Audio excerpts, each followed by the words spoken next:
frameworks are heavily dependent on variety of annotations. So that means if you don't understand the important annotations of a Spring and Spring Boot framework, it will be very hard for you to develop any application using these frameworks. And needless to say, these frameworks are extremely popular in the Java development world.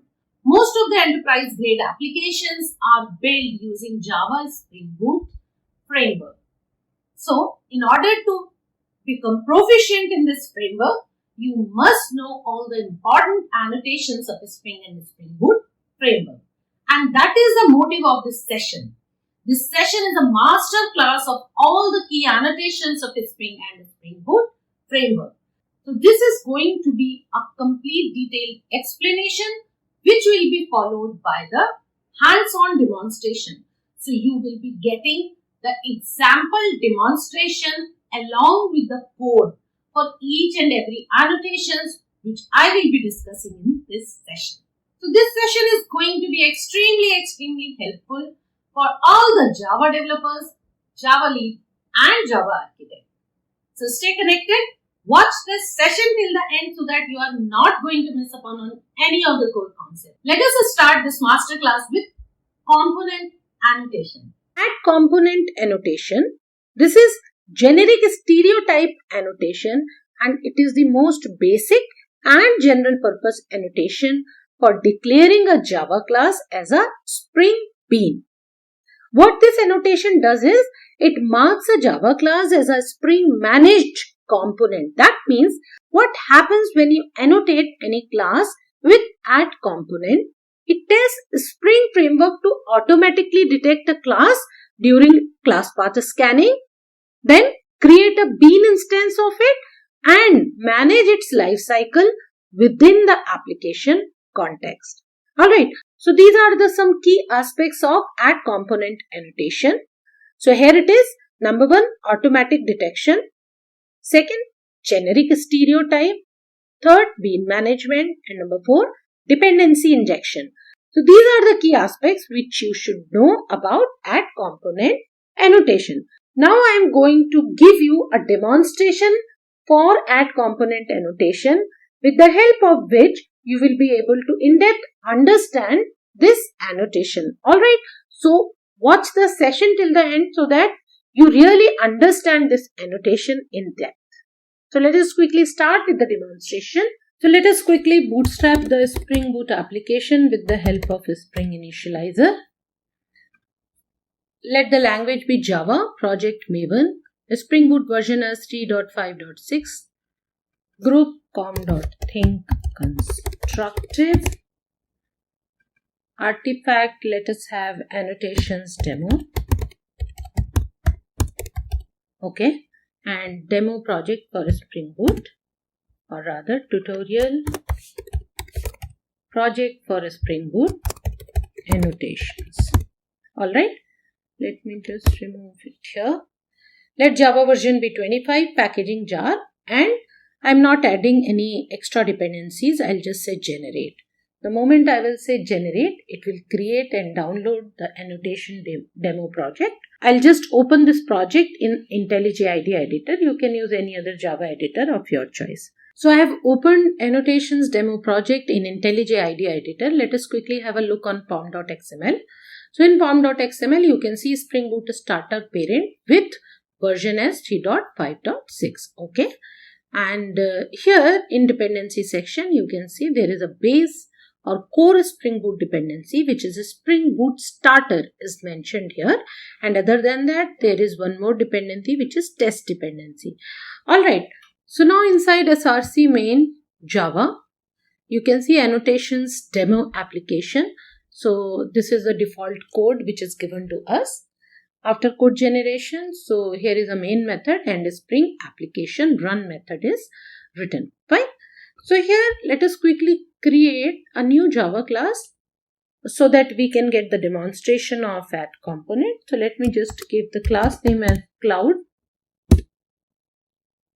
So here is a public class cloud. So here in this public class cloud, I will just write a simple method public void get cloud. And the whole purpose of this method, just to print a simple string.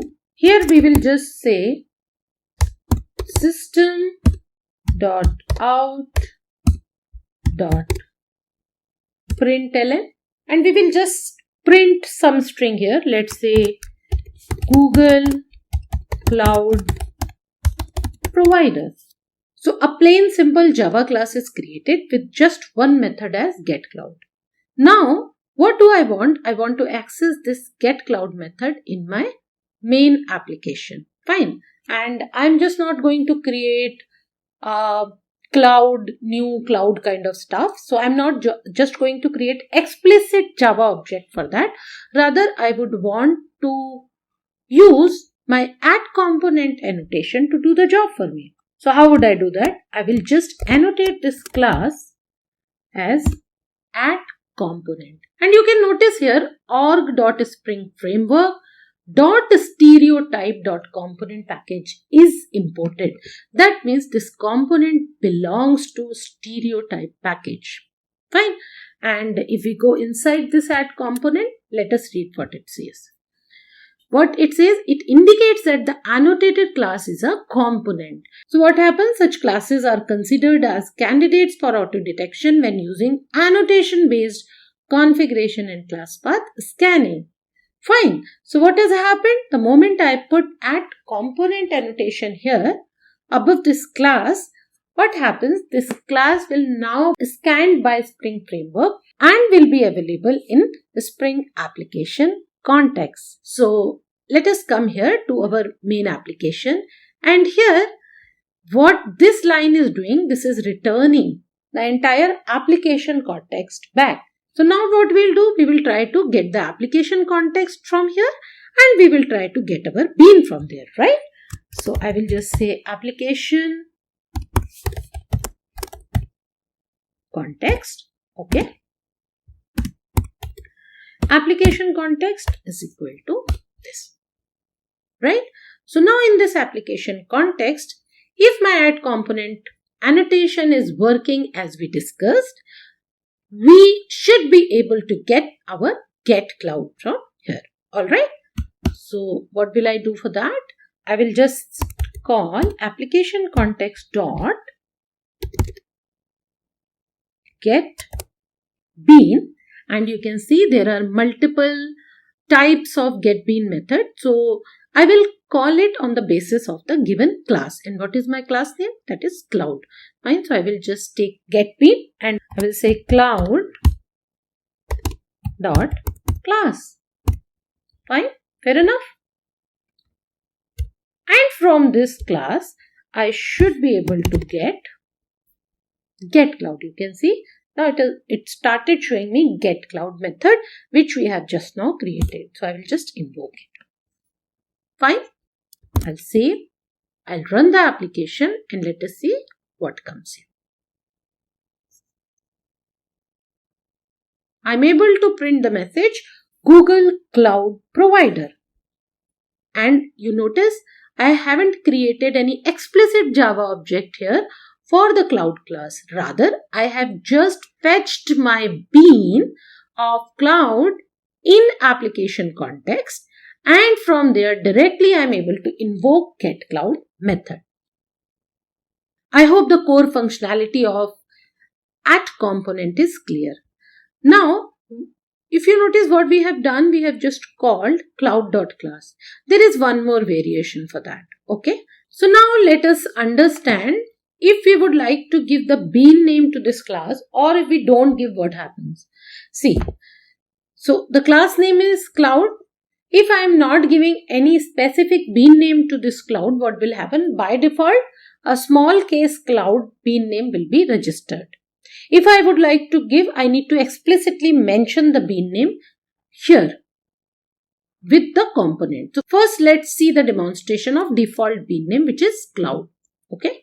So this line you can write directly, or you can also write like this. I will just put it in comment and I will show you one more way. So I will just say cloud.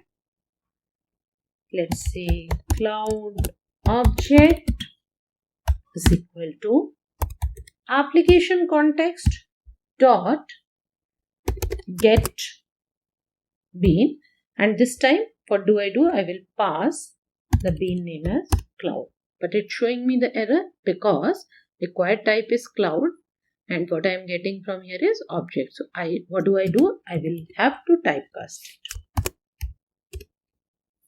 Fine. And then on this cloud object, I will call get. Fine. Fair enough. It will do the same job. Let us execute and test it. See, Google Cloud Provider got printed. Fine. So we have learned two variations. We have learned one way to call directly with the help of cloud.class the getBean and fetch it from the application context. Another one is with the help of getBean. Now, if you want to give any custom bean name, how do you give that? In front of component, in the double quotes, you can write whatever bean name you would like to write. So let's say I would like to write demo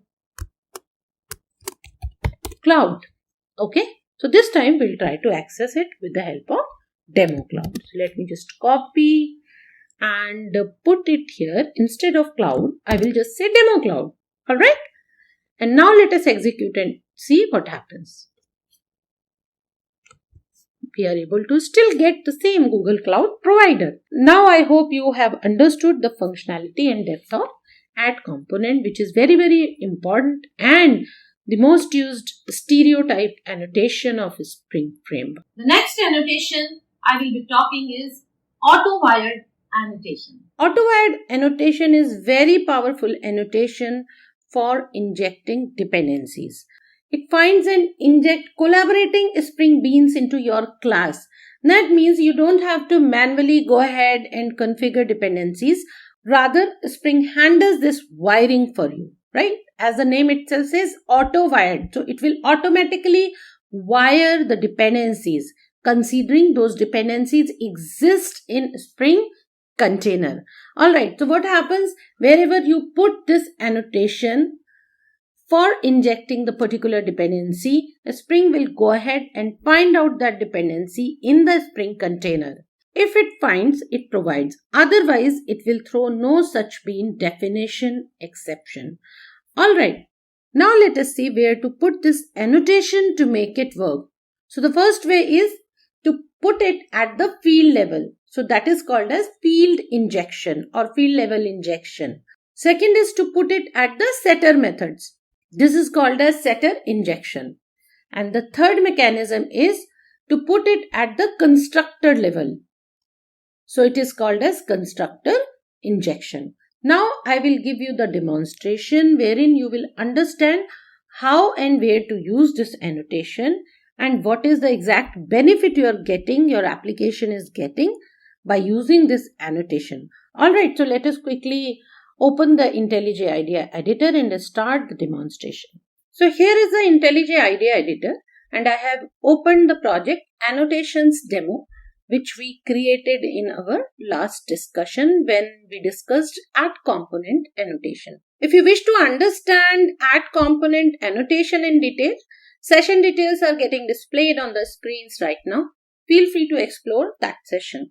For now, let us concentrate on add Autowired annotation. So I'll just show you two classes which we have in this project.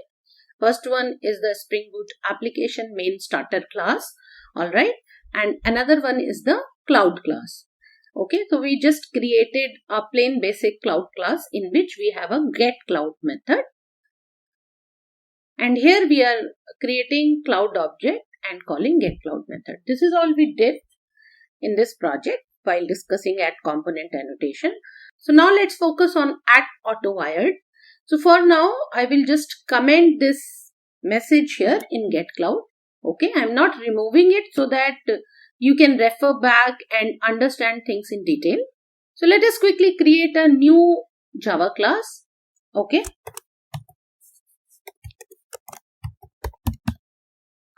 So here is the new Java class named as Google Cloud. And in this Java class, let's have a getCloud method. Okay. So I will just say public void get cloud. Okay, and let us print a simple message, system.out.println, and let's give a message here, Google Cloud Provider got invoked. Alright. So this is all about this class, and let us annotate this class with @component, okay, so that this class can be available in the Spring container. So we have created a new class, Google Cloud, and we annotated it with @component. Let us come back to Cloud class now, and now let's have Google Cloud class injected here in this Cloud class. Okay, so for that, the first method what we know is field level injection. So we'll have first demonstration for field level injection. So for that, so let's define it here, private Google Cloud, that's it. And let's put Autowired annotation here. Okay. So now, after doing this, let's call the Google Cloud's getCloud method here in the getCloud. Okay. So I'll say Google Cloud.getCloud. Okay. And now, what behavior I would expect when we call this Cloud getCloud?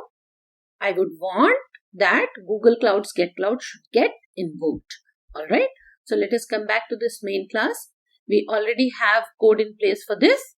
Cloud object, application context.getBean, and from cloud object I am calling getCloud. Now let us execute and see the behavior.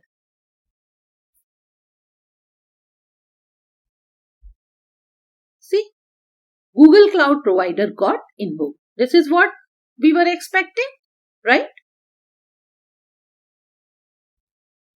Now let us come back to Cloud class. Okay, so this is a demonstration of field level injection. Now let us have one more demonstration, that is for the setter method level injection. So I'll just comment out Autowired from this field, and for setter level method injection, let's define a setter method here. Okay, so I'll say public void set Google Cloud, and I will pass Google Cloud here. Alright. And inside this, I will say this dot Google Cloud is equal to Google Cloud. Fair enough, right? So we have defined a setter method for this. And now, what do? I will just put Autowired here. My job is done. Now let us test it. So I will just say run. And the same behavior which I have got from field level injection, I got from setter method level injection also. So you can see Google Cloud Provider got invoked. Alright. And the third way is constructor level injection. So I'll come back to Cloud class. Okay. And I will put this setter method in comment. Okay.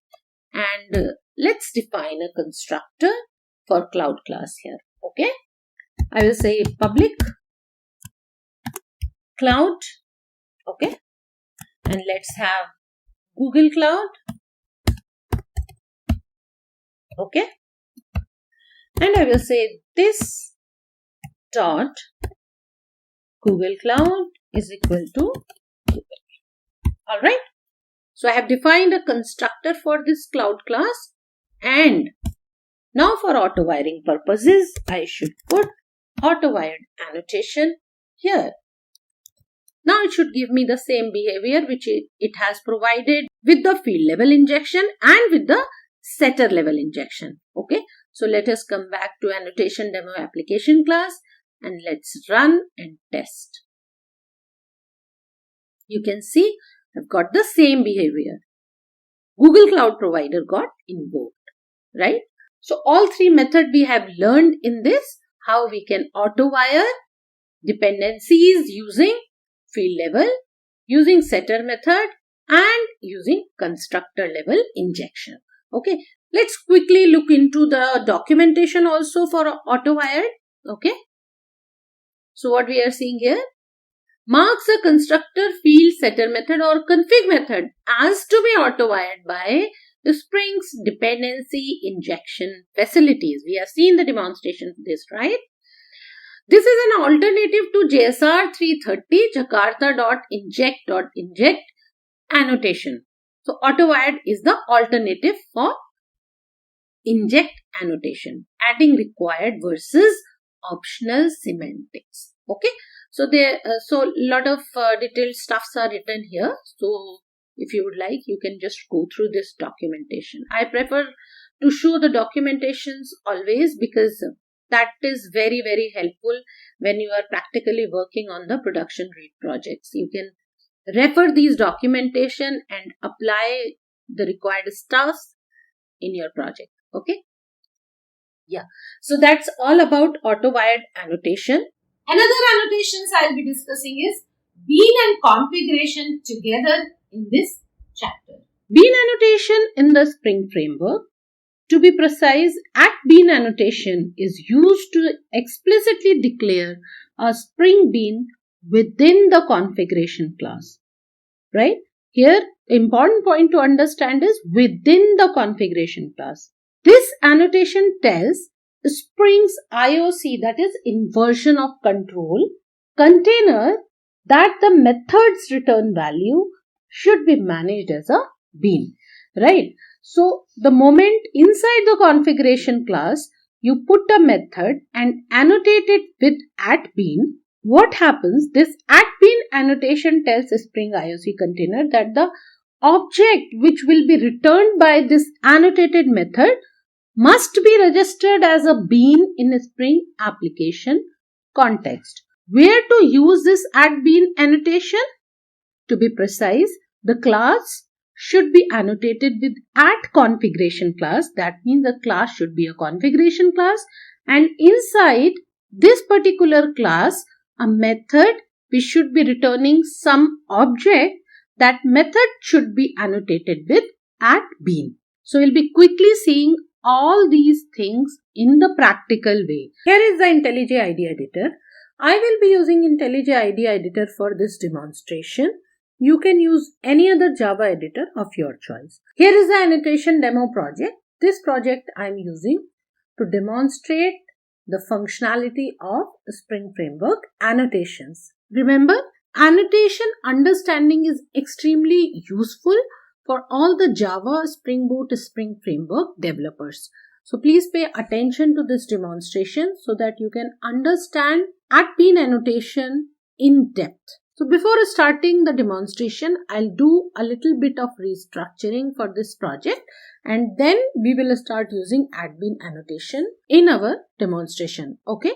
So first of all, what I will do, I will just create a controller package quickly. So I will just right click and come here, new package, and I will give the name as controller. Okay. So here is a controller package. Next, what will I be doing? I will be moving this cloud class to the controller. Alright. Refactor. Inside the controller, this cloud class, I will be renaming to cloud controller. Okay.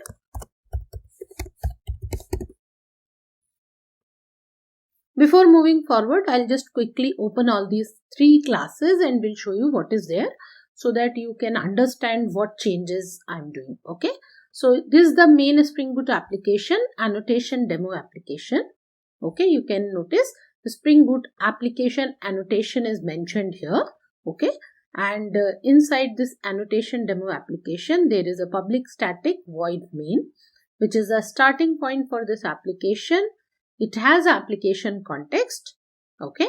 And then some get cloud method I am calling here. From where this get cloud method is coming? It's coming from Google Cloud. Okay. So here is a class called Google Cloud. I have annotated it with component, and it has get cloud method, which is just doing a simple printing, because this was the demonstration for @component annotation. There is another class which we have just renamed to cloud controller, and this class also has component annotation. Inside this, you can see Google Cloud object is created and cloud controller with Autowired constructor is mentioned. Okay, so two annotations we covered earlier. So this is a demonstration for those two annotations. Okay, so let's now move towards the refactoring stuff. So here is a controller which we have done. Next thing what we'll be doing, we'll be creating a service package. Okay, so I'll just say new package service. Okay, and inside this service package, what next will I be doing? I will be moving Google Cloud class to service package. All this refactoring I am doing to make sure it is structurally good and understandable. Okay, because going forward with all other new annotations which I will be discussing, this project is going to grow. Okay, so if we will place structures properly, it will be easy for me to demonstrate that to you, and it will be easy for you to understand this in detail. Okay, so now my Google Cloud class is inside service package. Fine. Now let's move forward and create an interface called Cloud in Service. Okay, so I'll just say new Java class. I will choose interface here and will say cloud. Okay, so here is my cloud interface, and inside this cloud interface I will create a get cloud method. Okay, I will just say void get cloud.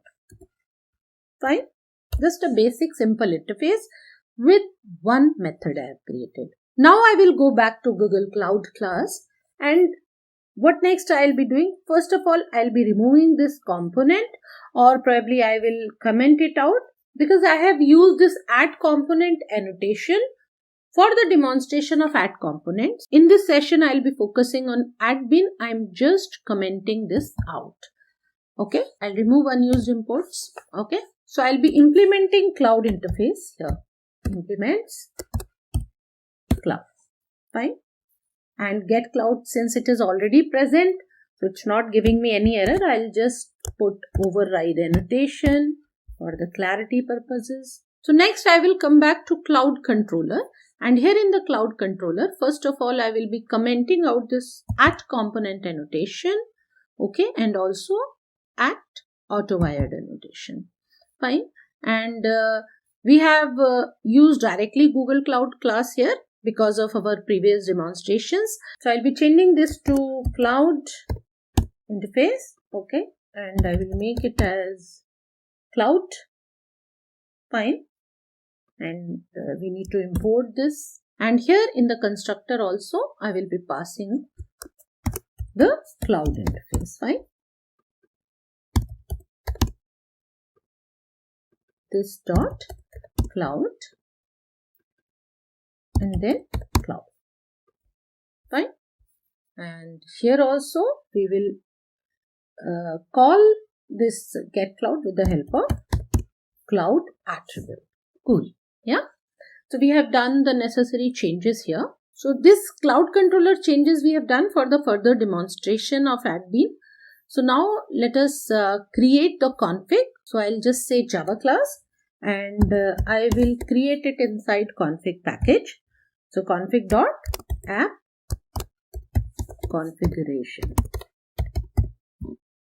Fine. So what this will do, this will create a config package, and inside that we will get app configuration class. So this class will be responsible for creating the configuration. So in order to make this class as configuration class, I will put an annotation here called at configuration. Fine. So now this class will be treated as configuration class. So that means inside this class, I will be creating some beans which will be registered in Spring container. Fine. Let's say I would like to create the Google Cloud bean. How do I do that? I will just say public. What it should return? Cloud. Okay. Google Cloud.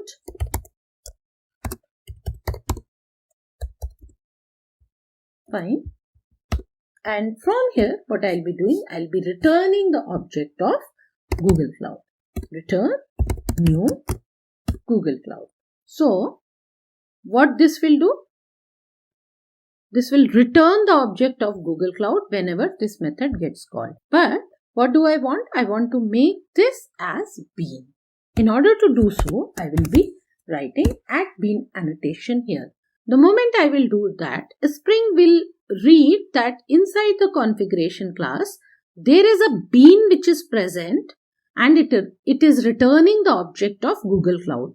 So this object of Google Cloud will be registered in a Spring IOC container, and from now on, a Spring container will be managing this bean's life cycle. Okay, so completely it will be managed by a Spring container the moment I will put @bean annotation here. And notice what I have done. I have said return new Google Cloud. So I have to explicitly mention that a Google Cloud object should be created and returned from here. Fine. So this kind of configuration we call as Java based configuration. If you have watched my add component video, there I had explained, let me just open that. Yeah. So if you had watched my add component video, there I had explained that the moment I will put add component here, further I need not to do any new Google Cloud kind of object creation. Rather, the object of Google Cloud will be automatically managed by a Spring container because I have made it as a component. I have put add component annotation here. And this kind of configuration is called as annotation based configuration. So I hope this difference is very clear. What is annotation based configuration and what is Java based configuration? Fine, clear? So now let us test whether this bean is really created or not, whether this bean is really registered in a Spring context or not. For doing so, I'll come back to annotation demo application class, and here, so let me just pull it here so that you can view the editor window clearly. Okay, what we have done here. So this previous code, I will be commenting it out, and now here what I will do, I will just say cloud 1. Let's say I'm creating a first object. Okay, and where the Spring bean should be available should be in application context, right? Application context we already have here, so I will make use of it, and I will just say application context dot get bean, the bean which we have just now created. Which one? The Google Cloud one, right? So I will just say get bean, and here I will be providing the class. Which class? Google Cloud class, for which we have created the bean, right? Google Cloud class. If this bean is registered properly, then it should be available in application context and we should be able to make use of it. Fine. So the next thing I just would like to call its get cloud method so that I can really get to see whether it is printing the Google Cloud or whatever message we have given. Let's see what message Google Cloud provider got invoked. Whether we are getting this message here or not. Fine. So let us execute and test the application.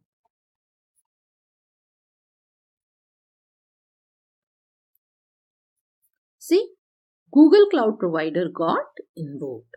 That means my Google Cloud bean has successfully registered in a Spring container. That is where we are able to get the bean through application context. Alright. There is one method I can directly provide the class name and get the bean. There are other ways also. Whenever any bean is created, by default, the bean name will be taken as the method name. So here the method name what we have given as Google Cloud. So this same bean name will be registered in the Spring container. What do I mean by that? One way is I can call this bean through the class name. Another way is I can call that bean with the help of bean name. Alright. So how do I do that? Let me just copy and do the necessary changes here. I'll just put it this way. Change cloud 1 to let's say cloud 2. And let's try to change this thing here. I will, rather than the class name, I will be providing the bean name here, which should be Google Cloud. Right? and it's giving me the class cast exception. So what is the way to fix it? I should do a typecasting, right? And now let us execute and see what is happening. See, 2 times I am getting Google Cloud Provider got invoked. One is because of this class. I mean, with the help of this class name, we have called getBean and we are able to get this bean here successfully. And another way is with the help of bean name, we are calling this getBean and still we are able to get the bean here successfully. Alright. Now, there is one more way. Let's say I don't want the bean name should be same as method name. I mean, in this case here, the Google Cloud. Let's say I have Google Cloud 1, Google Cloud 2, or I would like to print Google Cloud Provider as a bean name. So how do I do that? That means I would like to get or register this bean with a custom bean name, the name which I would like to provide, right?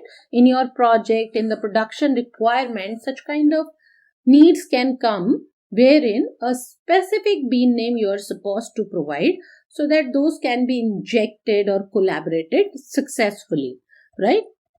So, for that, we have a name parameter which we can provide here. Name is equal to, inside double quotes, you can write whichever name you would like to write. You can write your name, you can write your production project name, or whichever name in your production project is decided so that beans can collaborate properly, beans can be recognized properly. It totally depends. How do you do that? Let's say in this case I would like to write Google Cloud Provider. Instead of Google Cloud, I would like the bean name should be Google Cloud Provider.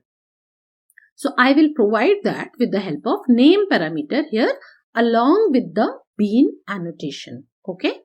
So now let us come back here, and here instead of getBean Google Cloud, I will just say Google Cloud Provider. Fine. And since we have given this custom name, if it works, we should be able to get the desired output. So let me go ahead and execute this application. And what result I am seeing? First one and second one. Fine. So this is how you can play around with the bean names, definitely depending upon your project requirement. Now there are few more things which I would like to demonstrate, or rather let us have the demonstration of more beans registration. So one bean we have registered as Google Cloud, another bean I would like Amazon Cloud also should get registered. So how do we do that? Let me just go ahead and create Amazon Cloud class where inside service. Okay. So I will just say Amazon Cloud. Cool. Yeah. It should implement cloud interface. Okay. And what is it saying? Since cloud interface has one get cloud method, so what error it is giving to me? Let me just go ahead and say implement methods. Okay. It has done the implementation. Let me give the necessary line here. And inside this, let me just say system.out.println. And herein, I will just print a friendly message. Let's say Amazon Cloud Provider got invoked. Okay. So that we get a clarity whether whatever we are trying to do, we are able to achieve it or not. Okay. So we have created Amazon Cloud class. The next step, we should be creating its bean. Then only it can get registered, right? So I'll come back to app configuration. Okay. And I will just quickly create a bean for this. So return type will be cloud definitely. Yeah. Amazon Cloud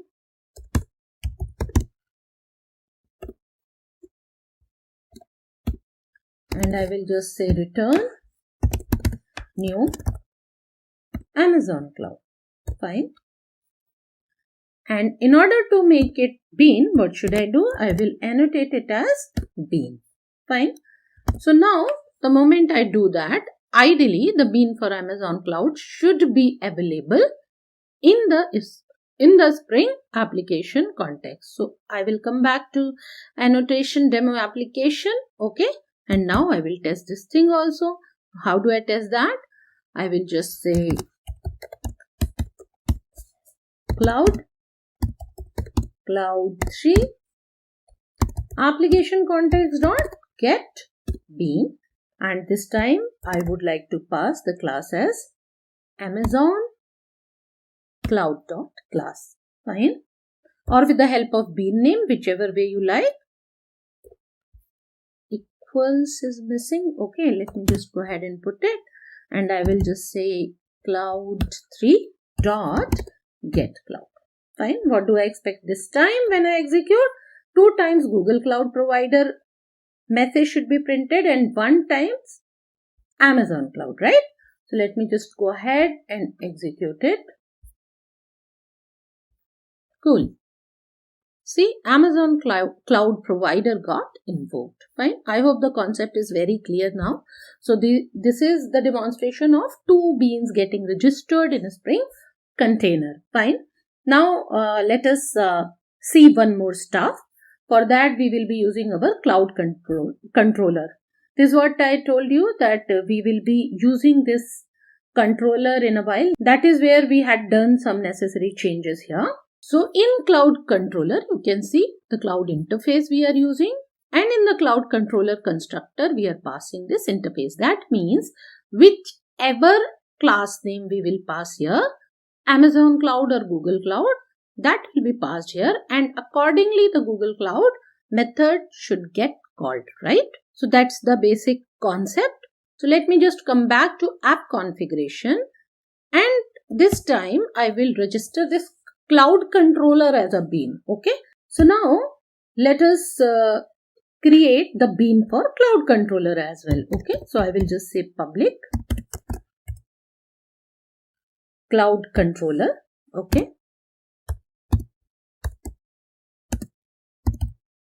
Cloud controller, and since its constructor is expecting some cloud object, so let's say I would like to pass Amazon Cloud, so I will pass Amazon Cloud. Okay, and it should return the cloud controller object. Fine. And I would like to invoke it with the help of Amazon Cloud. That is where I have passed Amazon Cloud object here. Fine. And in order to make it as a bean, I will annotate it as bean. Fair enough? Let me save. Come back to annotation demo application and let us test this. So how do I test that? I will just create cloud controller attribute, and it should get from the application context this time the bean of cloud controller.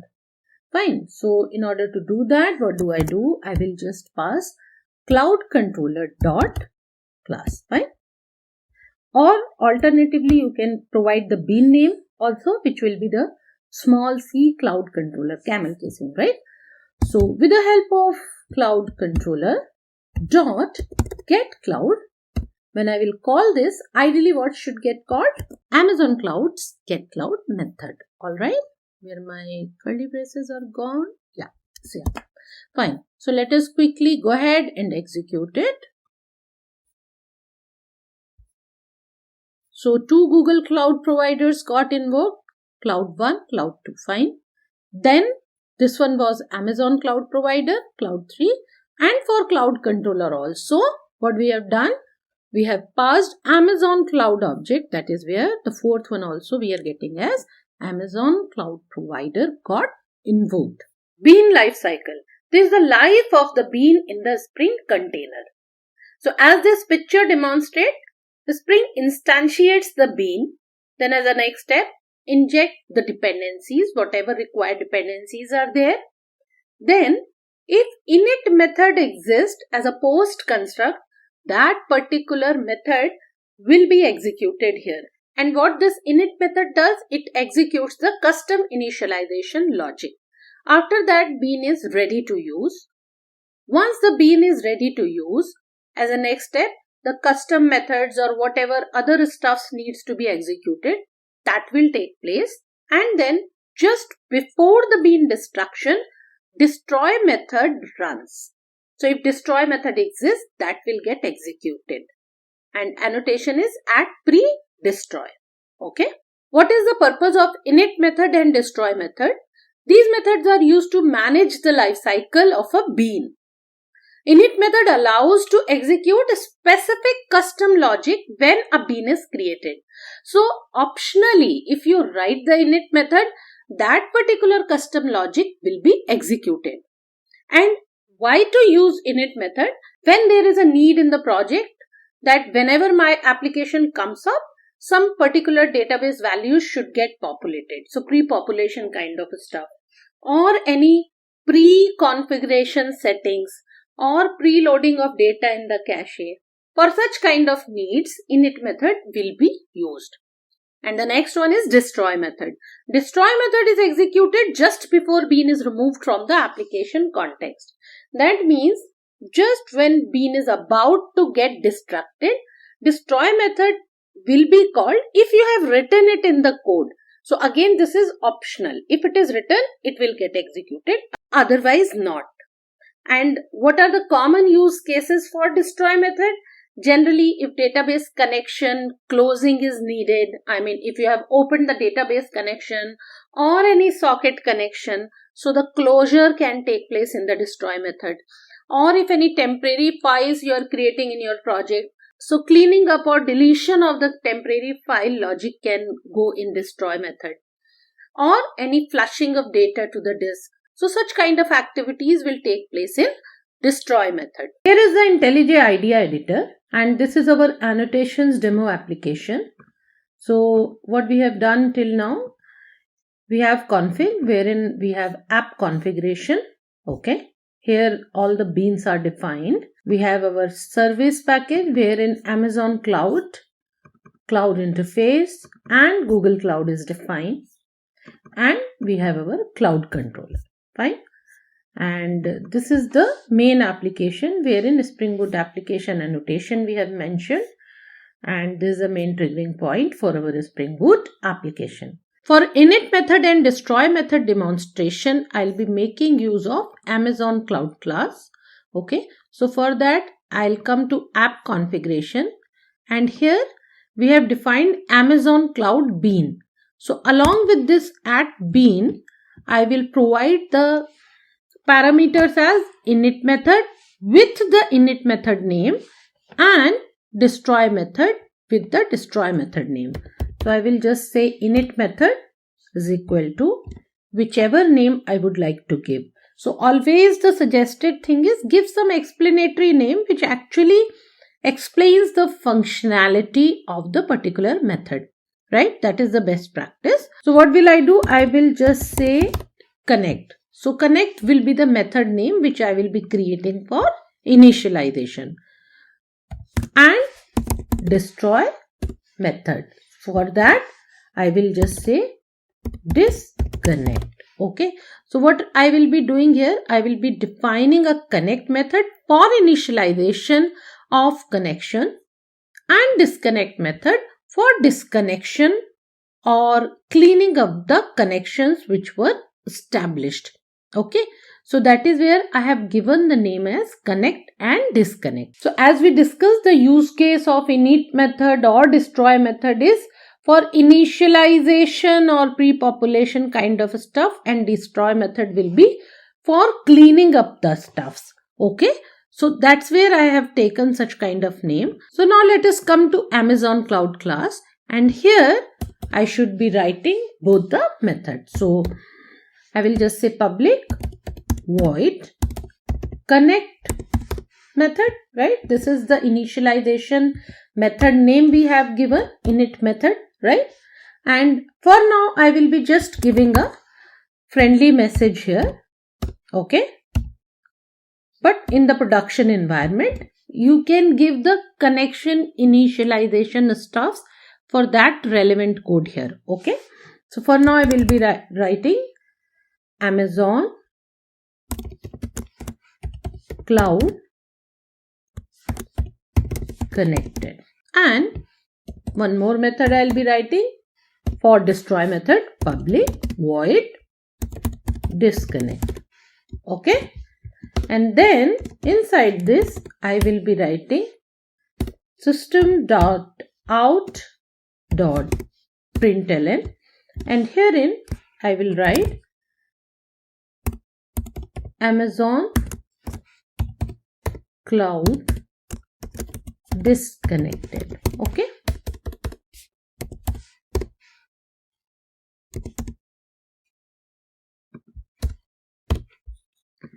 Fair enough. So now when I will execute my Spring application, as per the app configuration init method for Amazon cloud, after bean initialization, this connect method should get called, and when bean was about to be destroyed, just at that time this disconnect method should get called. Alright. So let us come to this annotation demo application. Okay. And let's see where our Amazon cloud is there. In cloud 3. So here Amazon cloud class is getting called, and in cloud controller what we have given Amazon cloud. So 2 times Amazon cloud is getting called. Okay. So now let's execute and see the results. You can notice, see starting annotation demo application, fine, and then we are seeing init method message is getting printed, Amazon cloud connected, fine. That means the bean for Amazon cloud got created, and after that this method got called. And when that bean was about to be destroyed, that means all the messaging, all the work was done, soon after that I am getting the message which we have given in destroy method, that is Amazon cloud disconnected. Fine. So this is how you can use init method and destroy method. I hope this functionality, the use cases, why we use init and destroy method, how to use them, all those things are very, very clear to all of you. This is all about bean annotation.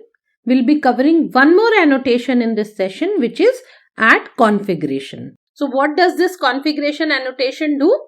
It is mainly used for defining the configuration class. That is where we call it as a class level annotation, which indicates that the object is a source of bean definition. That means inside this class, you can define one or many beans, and each and every method should be annotated with bean. So configuration classes are mainly used to define beans. So we have been seeing that throughout in the bean session demonstration, that wherever I am defining the bean, that class is annotated with configuration. That means that is my configuration class. One more important point to cover here is calls to bean methods on configuration class can also be used to define inter-bean dependencies. That means one bean is dependent on another. That is called inter-bean dependency. Now I will give you the demonstration of add configuration. So let us come to app configuration class once again. Okay. And you can notice at app configuration class, at the class level itself, I have given add configuration annotation. And what we are doing inside this class, you can notice so many bean annotations are there. So that means this class is responsible to create the beans whichever we have given here. That means whichever methods are annotated with add bean annotation, those beans will be created in the Spring container. And in order to write bean annotation in any class, this add configuration annotation is mandatory to have. So that is the role of add configuration annotation. One more thing what we discussed, the inter-bean dependencies. So in the cloud controller, you can notice here directly we are passing Amazon cloud, and further in the cloud constructor we are passing Amazon cloud. So what is happening? Cloud controller itself is a bean, right? and it is containing another bean, or it is dependent on another bean. This is called interbean dependency. So this is one way to create interbean dependency or to write. Another mechanism is, let me just remove it from here, and here inside this, since cloud controller constructor would need some class which is implementing cloud interface. So what should I do? I can just provide Amazon Cloud Bean directly here like this, right? So there are two ways we have seen just now to write interbean dependencies. So this is about at configuration annotation. So widely we have already covered this annotation along with our bean annotation discussion. Now let's discuss bean versus component. So let us understand the differences between bean and component annotation. Let's first understand what is component and what is bean. Both the annotations are used to create the Spring managed beans. That means if I use component or bean, whatever I use, a bean will be created and that will be registered in the Spring IOC container. So now what is the difference? The first one is the component annotation is used at the class level, but the bean annotation is used at the method level, and that method must be written inside the configuration class. And how the class will be marked as configuration? The class will be annotated or should be annotated with at configuration. Another important difference is when you use at component, it automatically discovers the class, instantiate it, and register it as the bean in the container. So it relies on the automatic component scanning. Whereas when you write or when you are using at bean annotation, it is more explicit. So explicitly it is telling to the Spring container that whatever object is returned by the method, that should be marked or registered as a bean in the Spring container. The third difference is what is the default name. So whatever bean is getting created with the help of at component, their default name will be the class name starting with lowercase. And in case of bean is getting created with the help of at bean, the method name will become the default bean name. And the next difference is it will have less control over creation logic when you are using at component, because you will just put this annotation and the class will be marked as a bean. But when you are using at bean annotation for creating bean, it will have full control over instantiation or configuration or setup stuffs.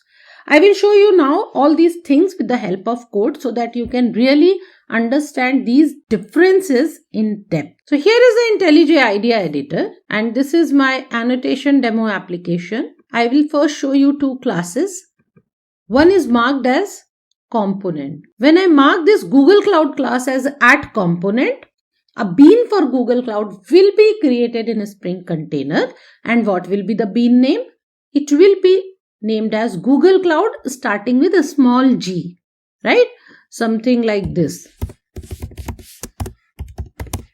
Fine. Another class we have, which you can notice, it doesn't have any at component or anything. It is Amazon Cloud class. I have written a get cloud method in this, and I have written some more stuff. I'll just come back to this. Now, I would want this Amazon Cloud bean should also be created in the Spring container. But I don't want to use at component. What should I do then? I will create a configuration class, which I have already done. So you can notice I have created a configuration class called app configuration, which is annotated with at configuration. That means the moment I put this annotation, this class is treated as the configuration class. And inside this, you can see I have created Amazon Cloud method. Inside this, it is returning the object of Amazon Cloud. And I would want a Spring IOC container to manage this or to mark this as bean. So what do? I will just say at bean here. So these are the two ways to create Spring beans. One is at component, which I'll directly put at the class level. Another one is at bean, which I am putting at the method level. This is one very key difference. When you will put add component at the class level, that will be marked as bean, and how the bean will be created? By automatic component scanning. But when you will put add bean method here, then it is informed to Spring container that the object which is returned from here should be marked as bean or should be managed by Spring IOC container. In this case, what is the default bean name? Is this one. Means the method name Amazon Cloud. Another important difference is when you will create bean using @bean, you will have full control over instantiation or bean creation logic. That is demonstrated with the help of this init method and destroy method, right? With bean, I have given init method and I have written some method name. Similarly, destroy method with some method name. What will happen for this bean Amazon Cloud? Just after bean construction, whatever method name I have written with init method, okay, let us come to Amazon Cloud. This gets executed. And here in the destroy method, whatever method name I have given, this will be executed just before bean destruction, right? So in this case, this one. So this itself demonstrates that I have control over the bean creation and destruction, the entire bean setup. But when I will come to Google Cloud, I have marked it as add component, but I don't have any other control over it that I can provide the instantiation logic or destruction logic or something, right?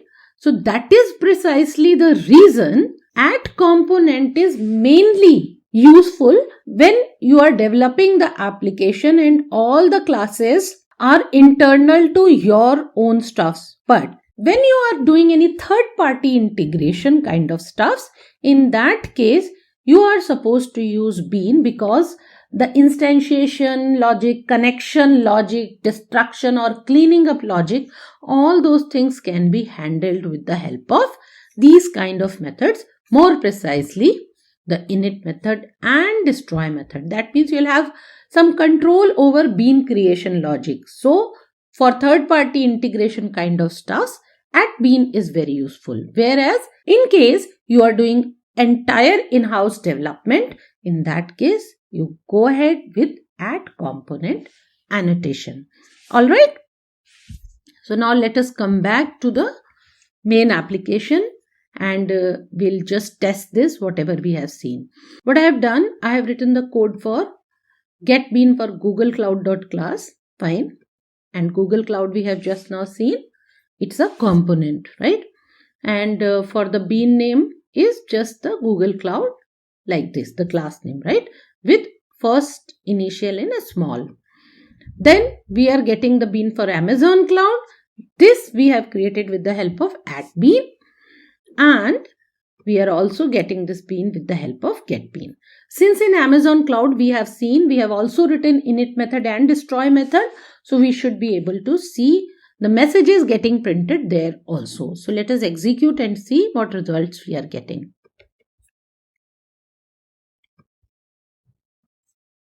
See, just after your Spring application is started, it's giving you Amazon Cloud connected. Then Google Cloud Provider got invoked because 2 times we have called this. Then Amazon Cloud Provider got invoked because another 2 times we have called this. And then Amazon Cloud disconnected. This is the bean destruction. So just before the bean destruction, we are getting this message, right? So this is precisely the difference between @bean and @component annotation of a Spring framework. Now let's discuss qualifier and primary annotation and understand their differences also. Qualifier annotation. In a Spring framework, qualifier annotation is used to resolve ambiguity when multiple beans of the same type exist in the Spring container. So what happens when Spring encounters a situation where it needs to inject a dependency of a particular type, but it finds more than one bean instance of that type available in the application context, then it gets confused which one to use. And then it throws a no unique bean definition exception because it is unable to decide which bean to be picked up because both beans are of same type. Then, at such kind of confusing situation, qualifier annotation plays an essential role. This annotation provides a mechanism to mention which exact bean should be injected. So that's the role of qualifier annotation. Now let us understand how to use it. Qualifier annotation of a Spring framework can be applied at the setter method or at the constructor level or at the field level. And what will be the name? Match it with the name of the assigned specific bean, right? So what you need to do, you need to define the beans and then inject the qualifier along with the Autowired annotation. Here is the IntelliJ IDEA editor and I will be using this annotations demo project for this demonstration. Okay. So I'll just tell you what all we have here. We have annotations demo application. So this is the main triggering point for a Spring Boot application. We have service layer wherein I have kept a cloud interface, Amazon cloud, which is implementing this cloud interface and overriding its getCloud method. I have marked this Amazon cloud as component. That means I have indicated that this Amazon cloud should be considered as a bean. And then we have Google Cloud, which is implementing again the cloud interface and overriding its getCloud method. I have also marked this Google Cloud as component. That means this is another bean which a Spring container should understand. So both Amazon Cloud and Google Cloud, two beans are getting created and both are of type cloud because both are implementing cloud interface. Okay. Now let us see the controller. We have cloud controller here. Okay. And in the cloud controller, again, this cloud controller is also another component and its name specifically I have given as demo cloud. So this is one more bean which will be part of a Spring container, but this bean's name I have specifically given as demo cloud. Whereas for Amazon cloud and Google cloud, I have not written any specific bean name. So by default, with a small a, Amazon cloud, and for Google cloud with a small g, Google cloud bean will be registered in Spring container. Okay. Now let us come back to cloud controller. So in cloud controller, what I have done, I have just taken a field of type cloud. Okay. And then I have created cloud controller constructor and a getCloud method. You can notice I have just taken the type cloud, that means the interface name cloud here, and doing everything else. So I have not yet specified any specific bean, whether it should be Amazon cloud or Google cloud here. Now let's execute the application and see what happens, whether I am getting some proper output or there is some error. Take a pause and think whether there should be some error, issues, or the particular message should get printed, whatever we have written in Amazon cloud or Google cloud. Quickly write your answers in the comment box. So annotation demo application, let us have a quick look here. What we have inside the public static void main, I have just created application context. Then I have taken cloud 1 and I am calling getBean as Google Cloud. Then cloud 2, getBean as Google Cloud Provider. This name does not exist. Let me just fix it. Yeah. Then cloud 3, Amazon Cloud Class. And then you can see cloud controller also I am calling. And then I am calling its getCloud method. So now I am going to execute the application and match your answers then.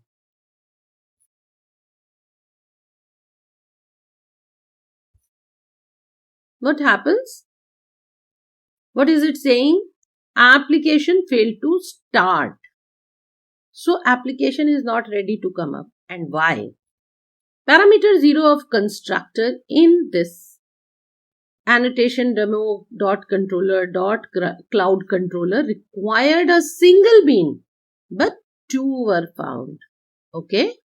and then what to Amazon Cloud defined in the file, whatever we have just now seen, and Google Cloud. So it is now getting confused because Cloud Controller has a type Cloud which is implemented by Amazon Cloud also and Google Cloud also. So both beans are of type Cloud, and we have not specified specifically which bean to call. What is happening? Spring Container got so confused which bean to call that it denied to bring up the application and throws the error that which bean should I use? I don't know, so I'll not come up, right? That's what is happening. Now let us fix this issue. We were here, right? So now let us fix this issue. How to fix? For that we have Qualifier annotation. Okay. At the time of injecting the bean, we should mention which bean should be picked up. So I'll come back to Cloud Controller. Fine. Here what we have done, we have written a cloud field type, and then we have written a constructor of Cloud Controller, and we have just passed cloud interfacing. So here what will I do? I will just mention qualifier, and with this qualifier I'll specifically write the bean name which should be picked up. Let's say for example I want Google Cloud to be picked up. So I will just give the bean name as Google Cloud. So by default bean name will be taken like this. So my Google Cloud class name, you can notice capital G Google Cloud. So bean name will be small g Google Cloud. So I have given the bean name here. That means I have specifically mentioned to Spring Container that which bean should be injected here. So now let us try to bring up the application and see what happens. Write your answers in the comment box below and match with the application output. So let me bring up the application. Wow, my application is up and running. Fine. 4 outputs I am getting. Why am I getting 4 outputs? Let us come back to this application. Yeah, here. First, I am calling Google Cloud Get Bean, right? Second, specifically I am calling Google Cloud Get Bean again. So what I am getting here? 2 Google Cloud messages. And then I am calling Amazon Cloud Get Bean and Get Cloud method. So you can notice Amazon Cloud Provider got invoked, and then after that in the Cloud Controller I am calling Cloud Controller Bean, and this is where the confusing point was for a Spring Container, and we have resolved it by providing the Google Cloud as Get Bean. That is where I am getting Google Cloud Provider got invoked here. So I hope this concept is very clear to everyone and you are able to match your answers. So now I will show you one more way where you can specify this @qualifier annotation. So I'll take it out from here, and now let us see the demonstration of this using setter method. So what will I do? I will just create a setter method. It is generate set. Okay. And with this setter method, I will write Autowired for dependency injection, and here itself I will write qualifier for the bean ambiguity resolution. And let me just shift this field here so that the code is more readable.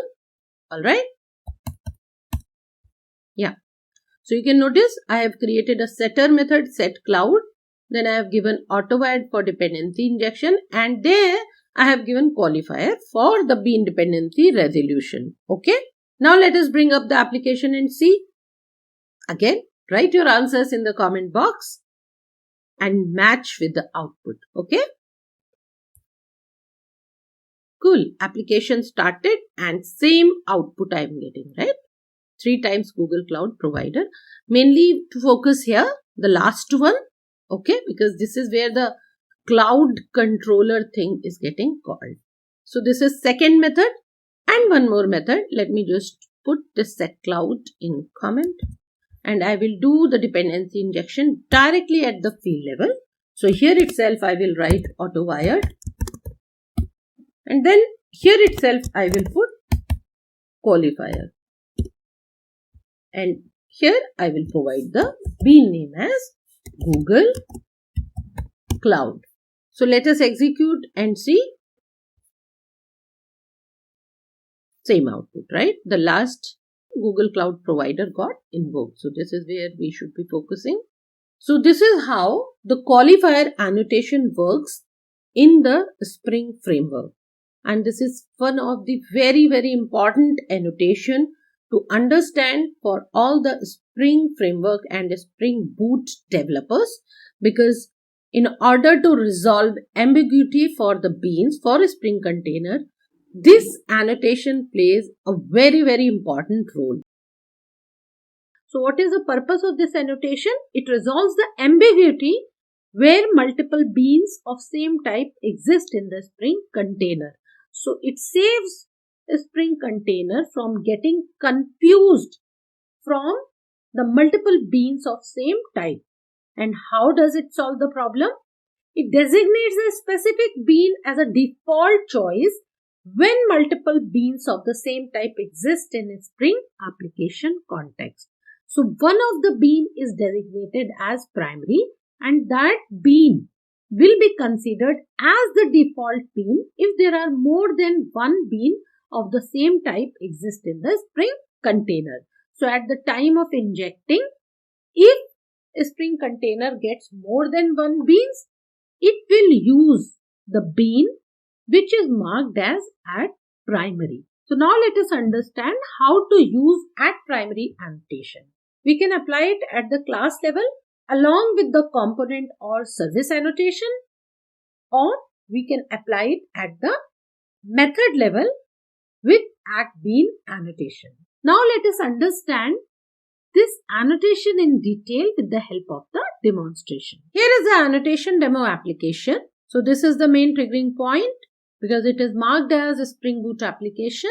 We have service wherein there is an interface called cloud with a getCloud method, and two classes are implementing this cloud interface. So one is Amazon Cloud, it is marked as component, and another one is Google Cloud, and both are implementing its getCloud method. Okay.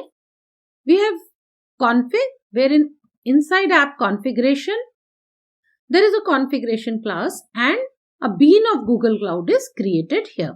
Then we have controller wherein cloud controller is created, and in the annotation demo application we are calling the getCloud method for Google Cloud, as well as with the help of Google Cloud's getBean method, Amazon Cloud and Cloud Controller. Whichever cloud bean will be injected in Cloud Controller, that getCloud method should get invoked here. Now let's first bring up the application and see what happens.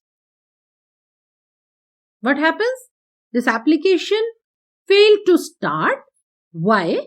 Because it is saying it's unable to understand which bean to call. Because we have just now seen a cloud interface is implemented by Amazon Cloud as well as Google Cloud. And a Spring container doesn't understand, doesn't know, or it is not instructed which bean should be injected here. Okay. So how to remove this confusion? Let's make use of primary annotation. So I'll come to Amazon Cloud. So there are two ways I'll show you to use primary annotation. So first let us use that with the help of @component. So in Amazon Cloud class, just after @component, I will put @primary. So the moment I put @primary here, this Amazon Cloud class will become the default class for a Spring container to be picked up wherever this cloud is getting injected. That means in Cloud Controller, when this getCloud will be called, this will actually call the getCloud method of Amazon Cloud, because Amazon Cloud has now become primary. That means the default choice. Okay. So I'll bring up the application now and see what happens. The application is up and running, and let us compare the output. Annotation demo application. Here, first one Google Cloud, second one again Google Cloud provider got invoked, third Amazon Cloud, And the fourth output was cloud controller. So cloud controllers get cloud got called, and which bean got injected here? Amazon cloud. Earlier it was failing at this point. Okay. So I hope this part is clear. Now let us see one more way to use @primary annotation. So I'll go back to Amazon cloud and remove @primary from here. Okay. And Google Cloud, this one I have not made this as component. Rather, in app configuration, I have created bean for this. So here, just below this @bean, I will write @primary. Fine.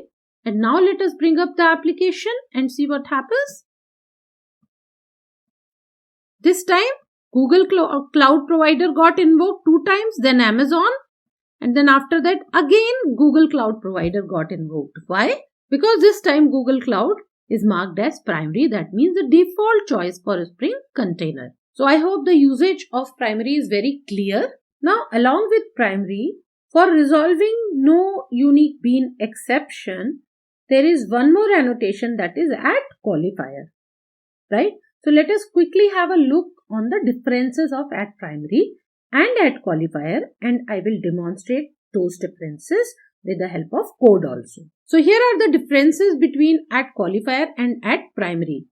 So what happens, as we have just now seen, @primary sets as a default choice. So with whichever bean or component we put @primary, that will be marked as a default one.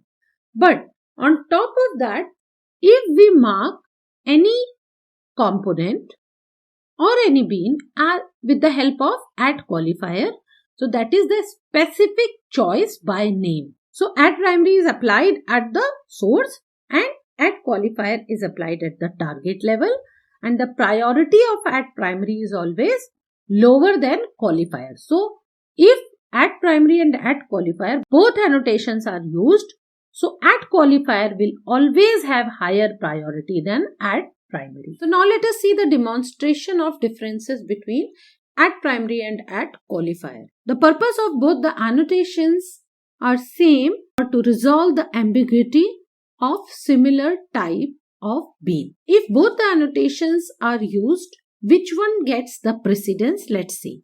So here, with the Google Cloud bean @primary annotation, I am leaving it as is. That means this is the default one. And now in Cloud Controller, I will specifically inject Amazon Cloud bean with the help of @qualifier annotation. So I'll just say @qualifier, and here I will give Amazon Cloud. This is the bean name, default bean name which it gets. And now I'll come back here.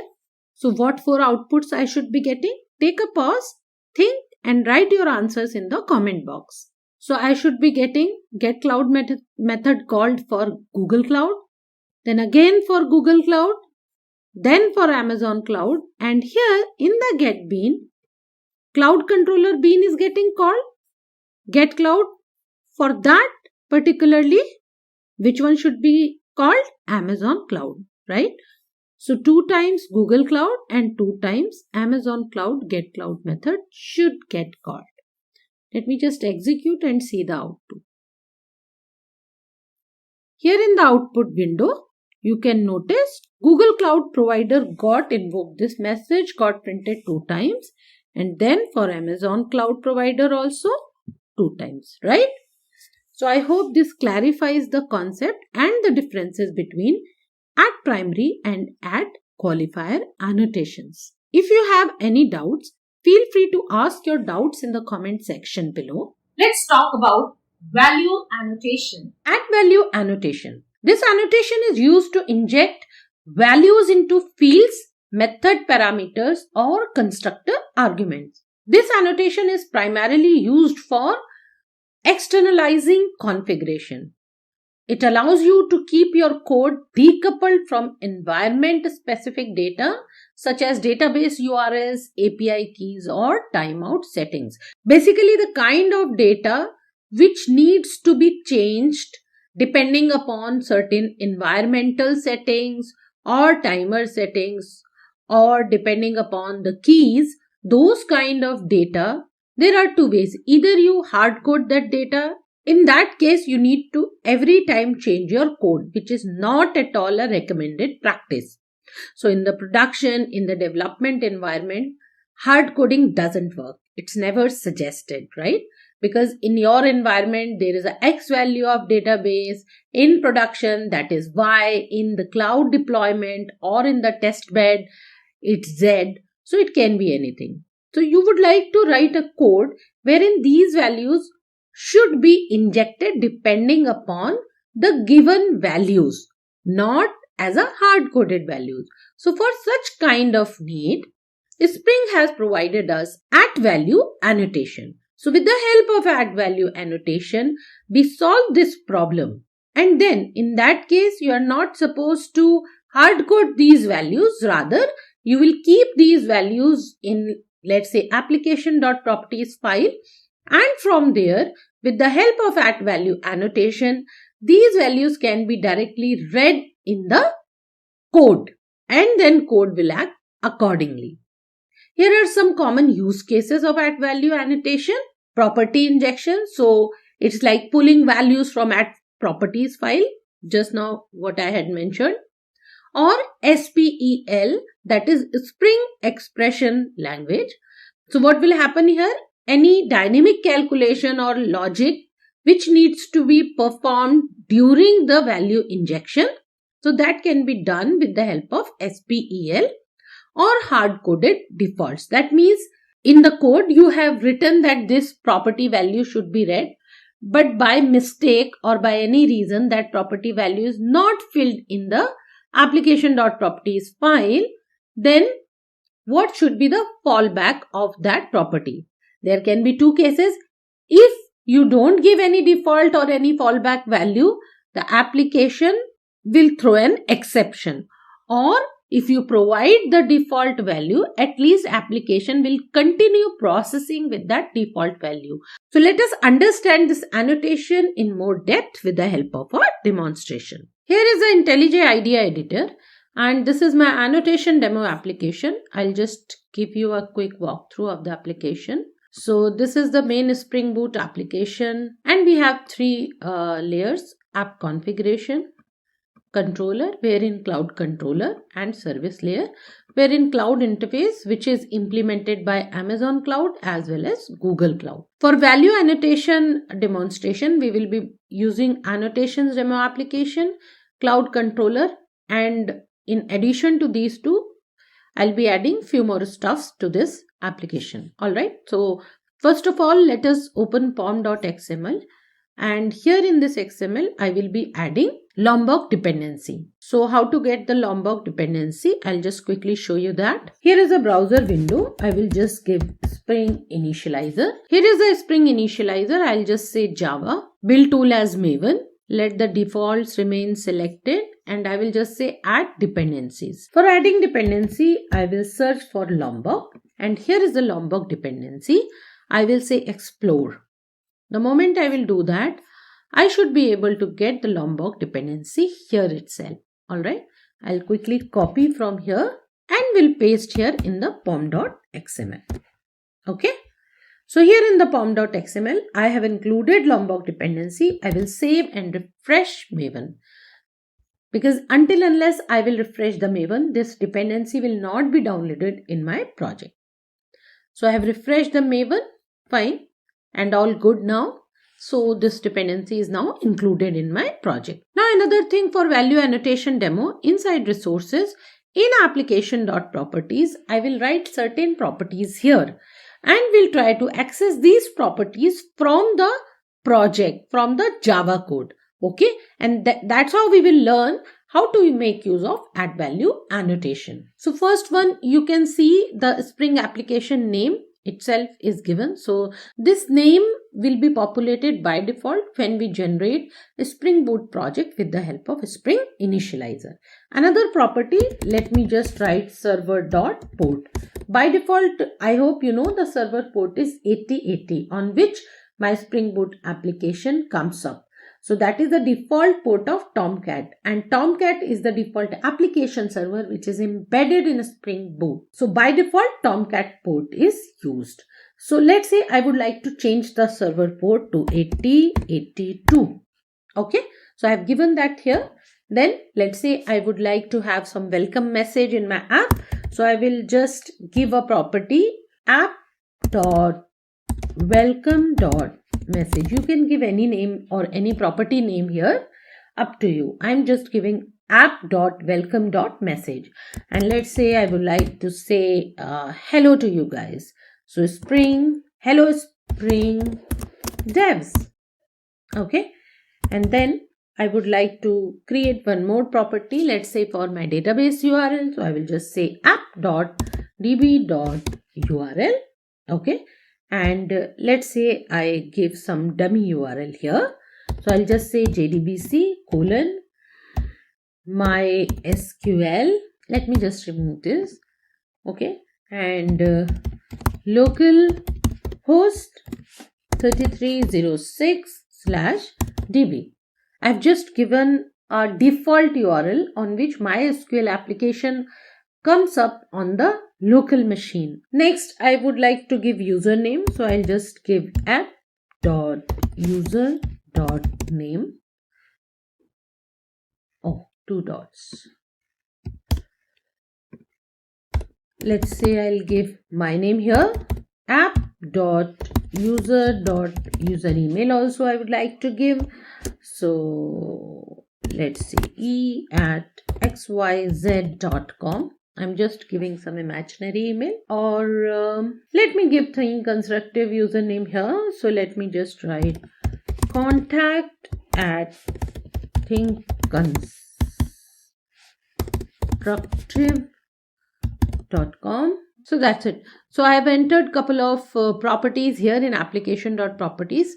Next, I would like to access these properties from the Java code. So for that, let me just quickly create a common package here, and inside that a Java class. So together I'll be doing that. So let's say I'm just creating utility package, inside that value, because this is the demonstration for value annotations. I'll just give the annotation name here and then Java code name. So let's say value demo. Okay. So you can notice a package utility.value is created. Inside that a value demo class is created. Okay. Inside this I will just give all the properties name with which I would like to access these properties. Okay. So first I would like to access server port. Let me just give server port private int server port. Another property is private string. What was the another property? Welcome message, right? So I'll just give welcome message. Okay. What do we have? DB URL. Okay. So for now I'll be just accessing DB URL here itself. So I'll just give private string DB URL. Then we have username and user email. So I'll just give private string username, private string user email. So all these properties I have given. I would like to generate getter setter for that. For that we have already included Lombok library. So I will be just putting the annotation of Lombok, which is add data, and with the help of this I should be able to get all the getter setters for this. Fine. So I have imported lombok.data and data annotation I have put here. Also, one more very important thing, I would like to access these properties here. How would I do that? I will just say at value. Okay, and inside this I'm supposed to put the property name which I would like to be injected here inside the server port field. How do I do that? I'll just say inside double quote dollar, inside curly braces I'll put the property name here. So I will just say server.port. Fine. So this is the property which we had given here in application.properties. So what am I expecting the moment I will put this at value annotation? Whatever server port value is configured in application.properties, in this example it is 8082, I should be able to get that value here. But that won't happen. Why? Because this value demo application is not yet managed by Spring Container. Why? Because I haven't marked this value demo application as a bean or as a component. So how would Spring know that this should be managed by me? So for that, I am supposed to write at component mandatorily here. The moment I put at component, now a Spring Container knows that this class should be managed by me, right? And then it will be observing these properties, values, whatever we are writing here. Now it should be able to get the server.ports value from application.properties and will be available here in this field. Similarly, I will be putting at value for welcome message. So write in the comment box what should be the syntax for this welcome message. Fair enough. I will also write value for this DB URL. Double quote, dollar, curly braces, inside this db.url property value. Then similarly for username and for user email.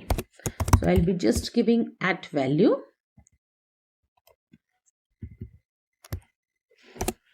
dollar here. I hope you have finished writing your things in the comment box.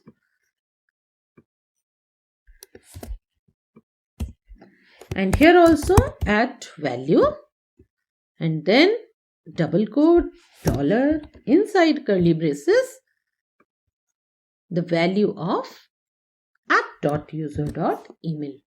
I mean the property name, right? So all the properties are now available in my Java code. And how do I test that? I should be able to at least print them, right? Depending upon your project in the production or in the test bed, wherever you are working, coding and testing, you should be able to now inject the properties like that and use in your project wherever required. For now, for the demonstration purposes, I will be printing all these properties. So I'll come back to annotation demo application. Herein, I will just get the bean of value demo. How do I do that? I will just say value demo. Okay. Create an object for that. From the application context dot get bean and I will simply give the class name here. And I'll just say system.out.println and here server port value I'll be printing from where? From value demo obviously. Get server port, right? So getter method, you can notice I haven't yet written, but I am able to get because of the lambda, right? Similarly, I'll be writing the other 4 values here. Okay. Let me just copy and paste and then I will be doing the necessary changes. Another one was welcome message. Okay. So I'll just say get welcome message. Fair enough. Then what was the next property? DBURL, username and user email. So I'll just say DB URL, get DB URL, username, get user name, okay, and user email. I'll say get user email. I'll just save Now I will execute the application. I am expecting comments from you. So write in the comment box what should be the output of this application. Okay. Meanwhile, I'll execute, bring up the application. See, server port 8082, welcome message, hello Spring Devs, DB URL, whatever DB URL we have given in application.properties, username Esha, user email contact@thinkconstructive.com. Okay. I hope your answers are matching. That means you have got the concept very clearly. Now, one more thing I would like to demonstrate here. In the cloud controller, you can see I have a cloud field, and with the help of cloud controller constructor, this field is injected, get cloud method is called, and things are done. Let's say here in this cloud controller, I would like to inject some value from application.properties.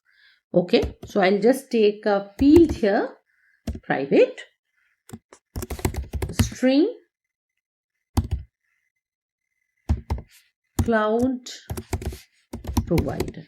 Okay, I've taken this one more field here in cloud controller, and for now I'll be just printing this field's value here in get cloud method. Whenever it gets called, its value should get printed. Okay.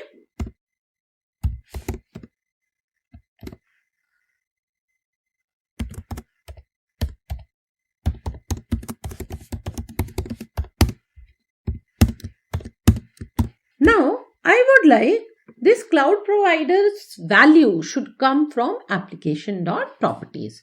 So for that, I'll come back to application.properties, and here I will first configure the value of cloud provider. Okay. So let's say I'll give app.cloud.provider.name is equal to Google. Okay. And now I would like this property's value should get injected in cloud controller. At value. Then what do I do?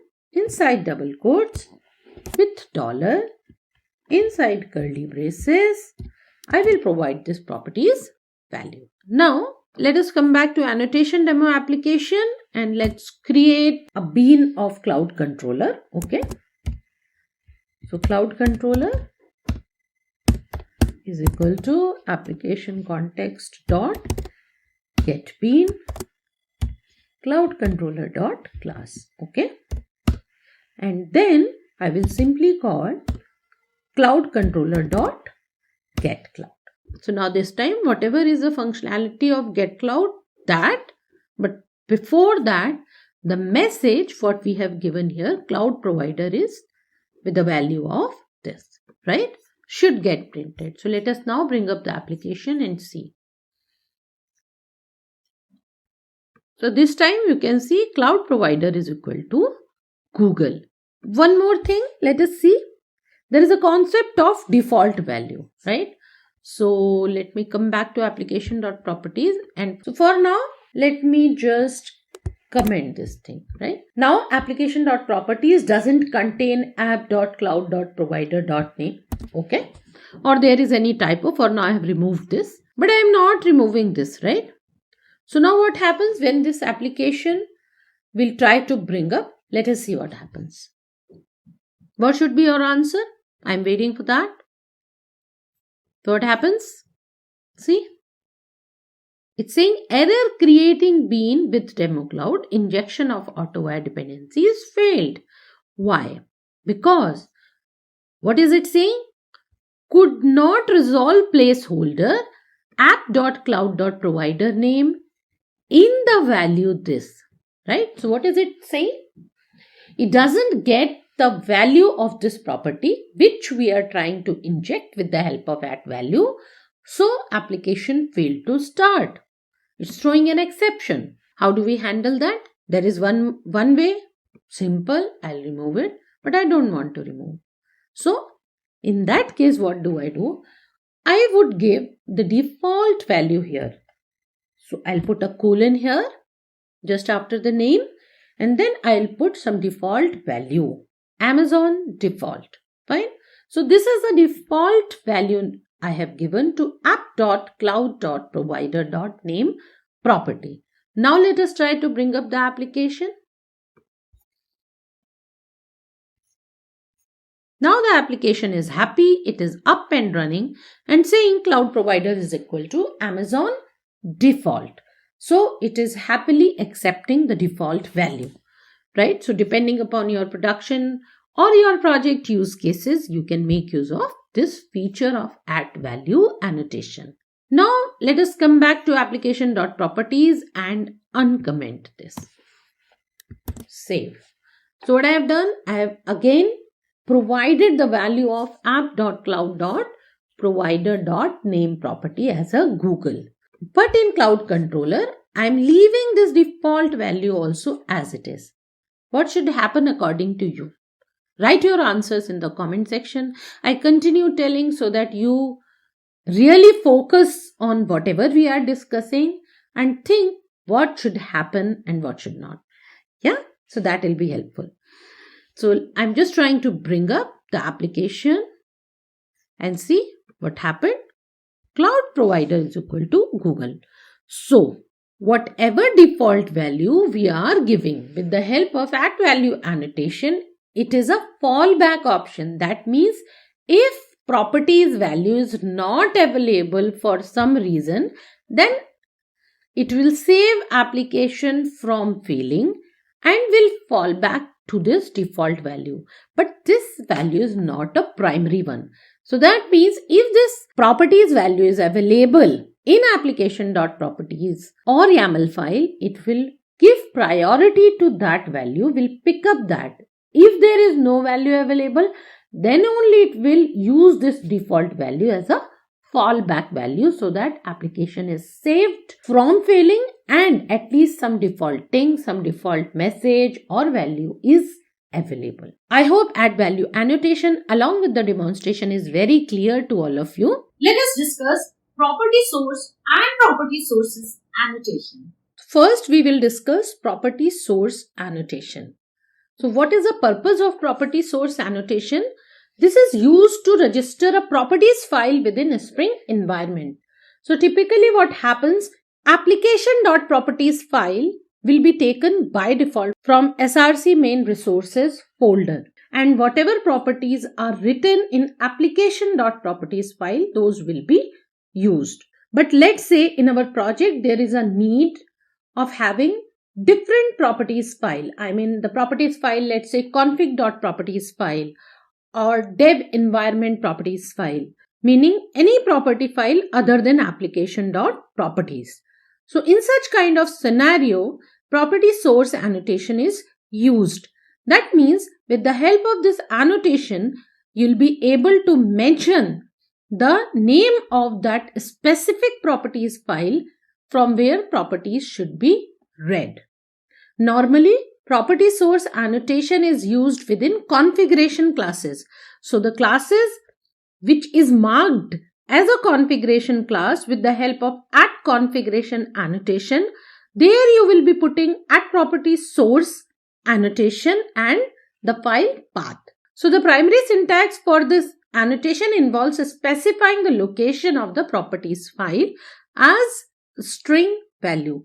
Now I will be showing you the example code with the help of which you will be able to better understand this annotation. Here is the IntelliJ IDEA editor and here is annotation demo application. I'll just give you a quick walkthrough which I have kept ready for the property source demonstration. So here is the annotation demo application. This is the main starting point for a Spring Boot application. I have a utility.value package. Inside that value demo class is there in which I have configured certain fields and those fields are reading values from application.properties file. I'll also show you application.properties file. So here is the application.properties file and you can notice all these fields are being read in value demo class. Okay. And all those values are getting printed here in the annotation demo application. right? There is one config package. Inside that, app configuration is there. I can remove this for today's demonstration. It's not needed. Yeah. So this is my app configuration, which is annotated with @configuration annotation. So this is my configuration class. In the entire code, I have not specifically mentioned application.properties anywhere. It is lying inside src main resources. Okay. This is the location, default location we had discussed. So application.properties is existing here. Now I have a scenario in which I am supposed to read all these values from config.properties file, not from application.properties file. Okay. So for now in application.properties, I will comment out all these values. I'll create a new config.properties file.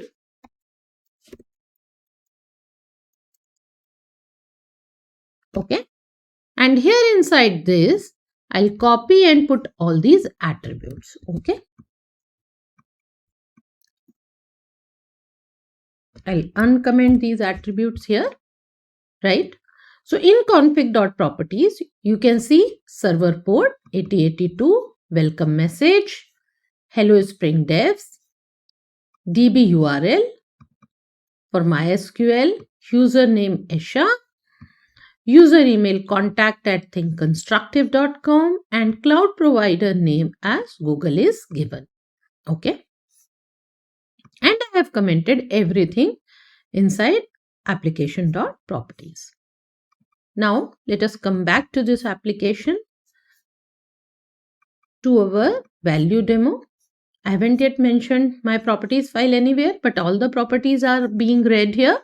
So I'll come here in app configuration, and in app configuration, I will mention add property source, and here inside property source, within the double quotes, what will I do? Class path colon config dot properties file name I will give, right? So from class path, it will do a component scan and will try to find out config.properties file, and if it finds, it will read all the properties whichever are mentioned here. So now once I have given this value demo will read all the properties from config.properties file here, and it should be able to print the values here. Okay. So now let us bring up the application and test.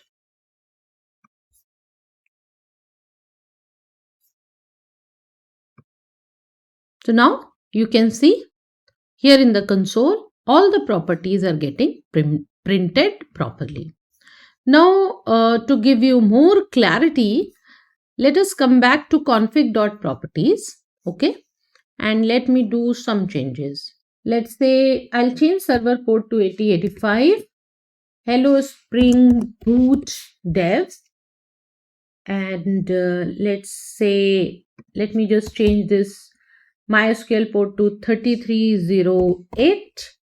And I'll put the complete name as a username here. Okay. So I have changed all these values, and let us now bring up the application and see if these changed values are getting printed or not. I'll bring up the application and see server port 8085, hello Spring Boot Devs, DB URL also you can see the changed 3308 got printed, and username Esha Puri. Okay. So this is about reading values from properties file other than application.properties with the help of add property source. So this is about property source annotation. Now let us understand property sources annotation. So second annotation which we will be covering in today's session is property sources. When in your project there is a need for reading data from multiple properties file, for example, let's say you have dev environment properties file, you have production environment properties file, and you have testbed environment properties file. And in your project, depending upon the need, you need to read data from dev properties file or from production properties file or from testbed properties file. So meaning there are multiple properties file from which your code should be reading data depending upon different scenarios.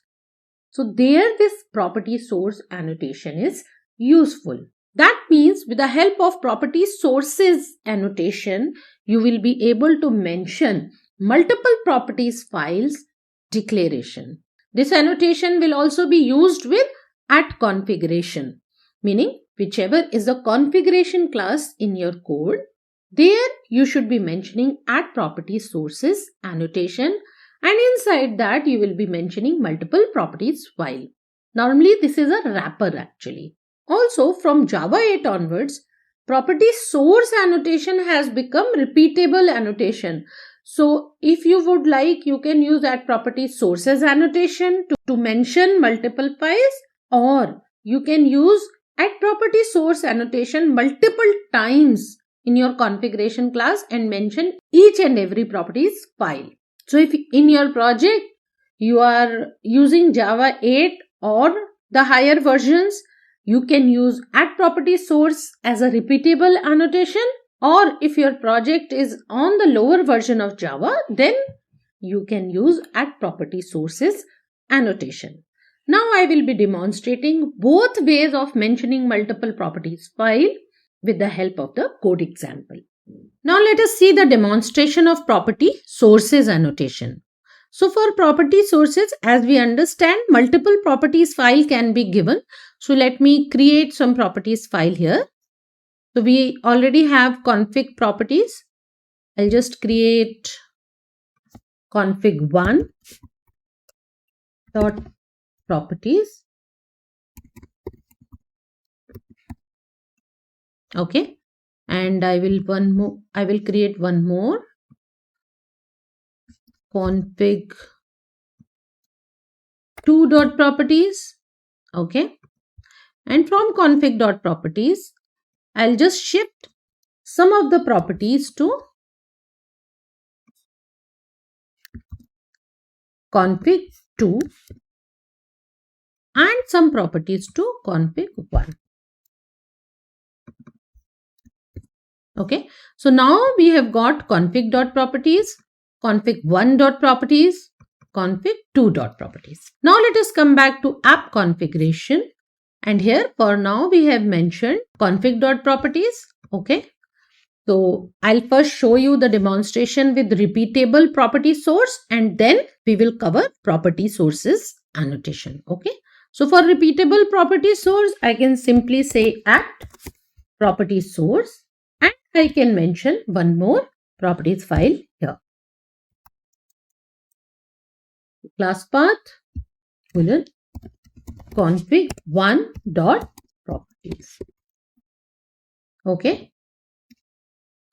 Let me just copy and paste it here, and I will say config2. So I've got three properties file: config, config1, config2. Right? I have data in config, config1 and config2.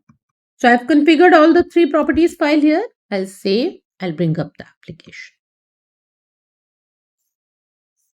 Cool. It's able to read properties from all three properties file. Fair enough. Now let us see if we are working on the versions below Java 8. Then we don't have the facility of repeatable property source. Then how to handle this scenario with the help of property sources annotation. Okay. So for that, I will just put add property sources annotation. Okay. And inside this bracket, I'll put a curly braces. Okay. I'll close curly braces and then the bracket for this property source. Okay. And I will put a comma separated values for all three at property source annotation. I'll just make indentation better so that it is more visible. Yeah. So you can see what I have done. Inside at property sources, I have covered all three property source annotations separated by comma. That's it. That is the syntax for property sources annotations. So below Java 8, you can use or you can configure multiple properties file like this. Java 8 and above, no need to use add property sources. You can directly use add property source as a repeatable annotation. Fine. Now again, let us bring up the application and test. We are able to get all the values properly. Fine. Now I would show you one more stuff. Let's say I have mentioned a properties file here which does not exist. Because of some reason, my properties file does not exist. Let me first give that. So I'll just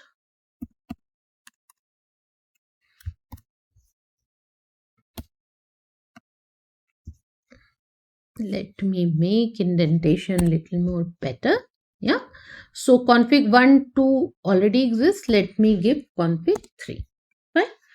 You can see config 3.properties does not exist here in resources. Okay.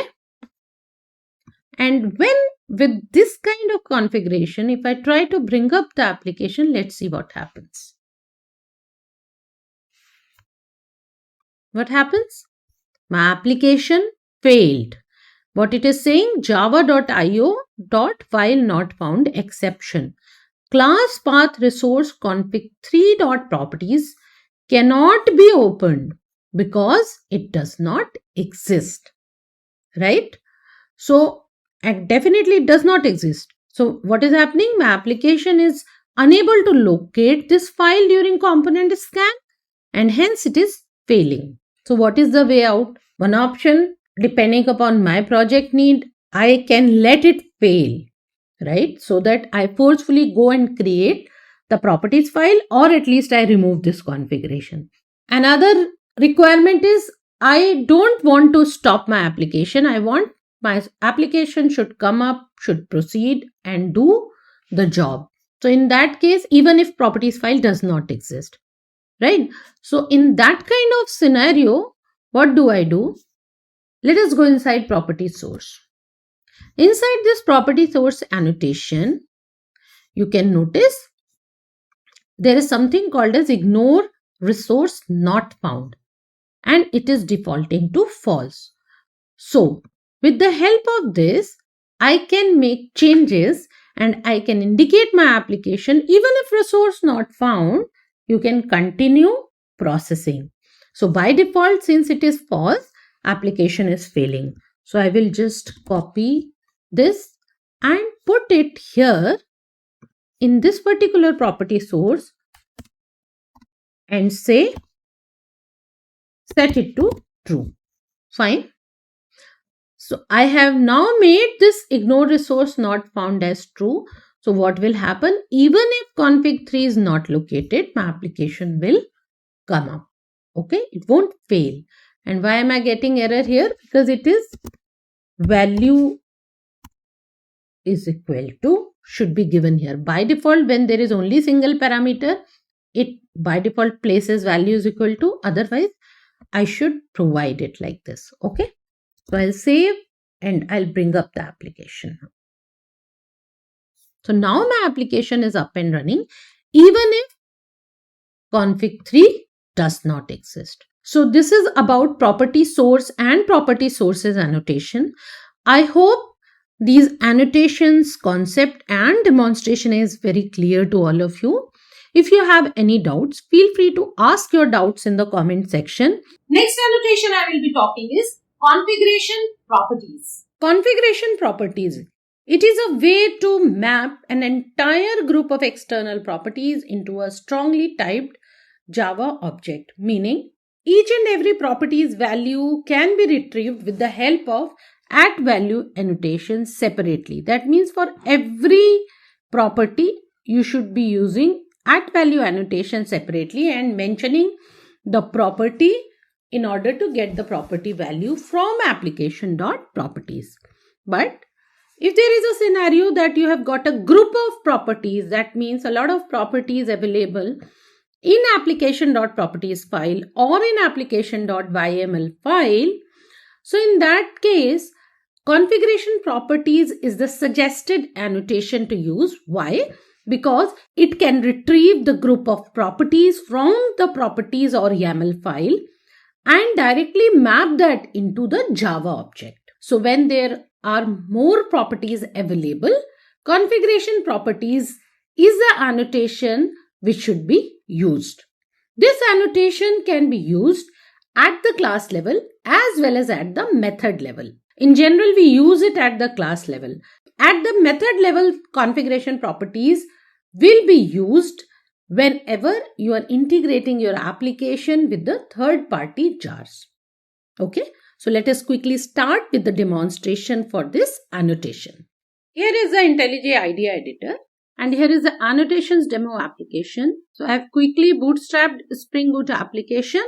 Okay, so this is the main triggering point for a Spring Boot application. Now for configuration properties demo, let us quickly populate the application.properties file. So this is something Spring application name which we always get when we bootstrap the application with the help of a Spring initializer. Now I will write couple of properties here and then we will see how we can retrieve the group of properties directly in our application. So I'll just say db.connection.url is equal to, let's say, I will give Postgres URL jdbc :postgres, okay, then local host, okay, and the default port for Postgres 5432/myapp. Okay, then I'll just copy this db.connection so that I can get the common prefix. Okay, in order to retrieve the group, if I'll put some common prefix, that will be helpful. Okay, then I will give user name, let's say root, then I will give password,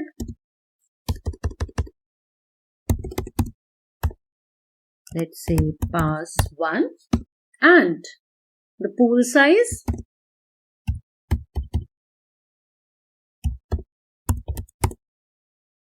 let's say pool size I gave 30. Okay, so let me give these many properties. So what I have done, I have given 4 properties and I would like to access all these 4 properties in my application. So I'll come back to annotation demo application. This is the simple Spring Boot triggering point. So herein I'll add one record which will get all the mappings of all these 4 properties. Since these properties are the database properties, so let me just create a class called, or rather a record I will be creating. So I'll choose record here and I will give name as database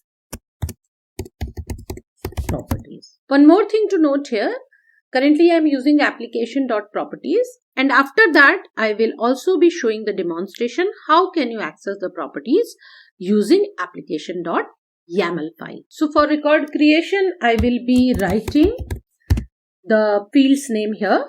So I'll just say URL, okay, and then string user name, string password, and pool size is the number. So I'll just take int pool. So I have given all 4 properties here in my database properties record. And very important stuff, I should be annotating it with configuration properties annotation. Then only the properties what we have given in application.properties will be mapped here with the properties URL, username, password and pool size. And here as an argument, I will give prefix equals something. What is that thing? I'll come back to application.properties and here you can notice I have given the common prefix called as db.connection so that this group can be identified. So this db.connection prefix, when I will mention here, it will be able to map this db.connection and then further whatever is the property mentioned here and the value of that property. And you can notice the name URL what I have given here, same URL I have given here. Then for username, Similarly for password and for pool size, you can notice specifically I have mentioned pool dash size. So then I will give a camel casing name here and it will be automatically mapped. So this is how you can use configuration properties at the class level. Now you can come back to Annotations demo application, and here this is my main triggering point for a Spring Boot application. Also, I would like to recommend, in order to understand this annotation properly, code along with me. That will be really very helpful for you. So here, what do I want? I want to retrieve all the values whatever have been mapped here. Okay? And to get them printed here in my application. So for that, I should first enable configuration properties. How do I do that? I will use one more annotation, enable configuration properties, and here I will mention database properties class. So I will just say database properties dot class, the class which we have just now created. The moment I will put that, the configuration properties which have been retrieved in database properties fields will be enabled and injected here. What next I will be doing? So let me just quickly create a field here itself. I will say private static database properties and the field name as database properties. Okay. And then I will create a constructor for this application. Okay. I can just say generate constructor here, and I will pass this database properties as an argument here. So here I will say this dot database properties is equal to database property, and I will also create one method which will return these database properties.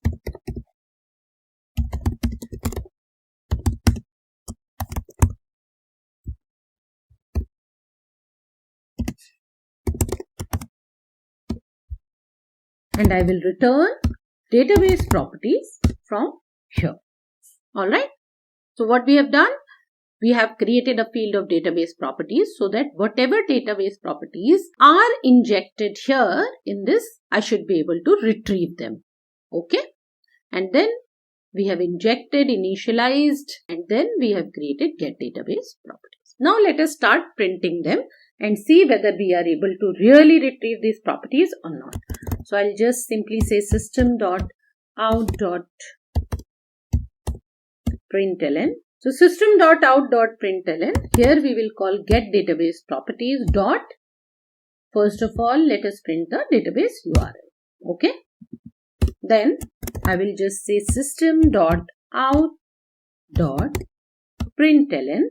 Again, get database properties dot. Next time I would like to print username. Okay. Although it's not a good practice to print password, but yeah, for this demo purpose, I will just show you how to print password property. Okay. Get database properties dot password. And then one more property we have got, that is pool size. So again, I will just print the pool size.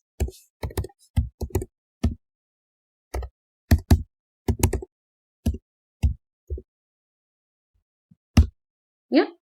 If all the properties have got injected properly and is available in database properties, we should be able to get all these 4 values printed here. So write down in the comment section whether you are able to get the properties value in the console window or not. So let us execute the application and see.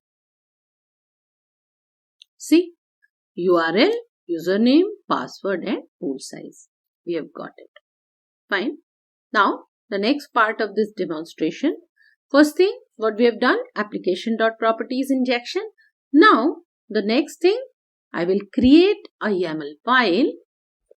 I'll call application.yaml file, and in application.properties I will comment out all these properties. Okay. And we'll put here in the YAML file and we'll convert it to the YAML format. Okay, so that is this way. Okay,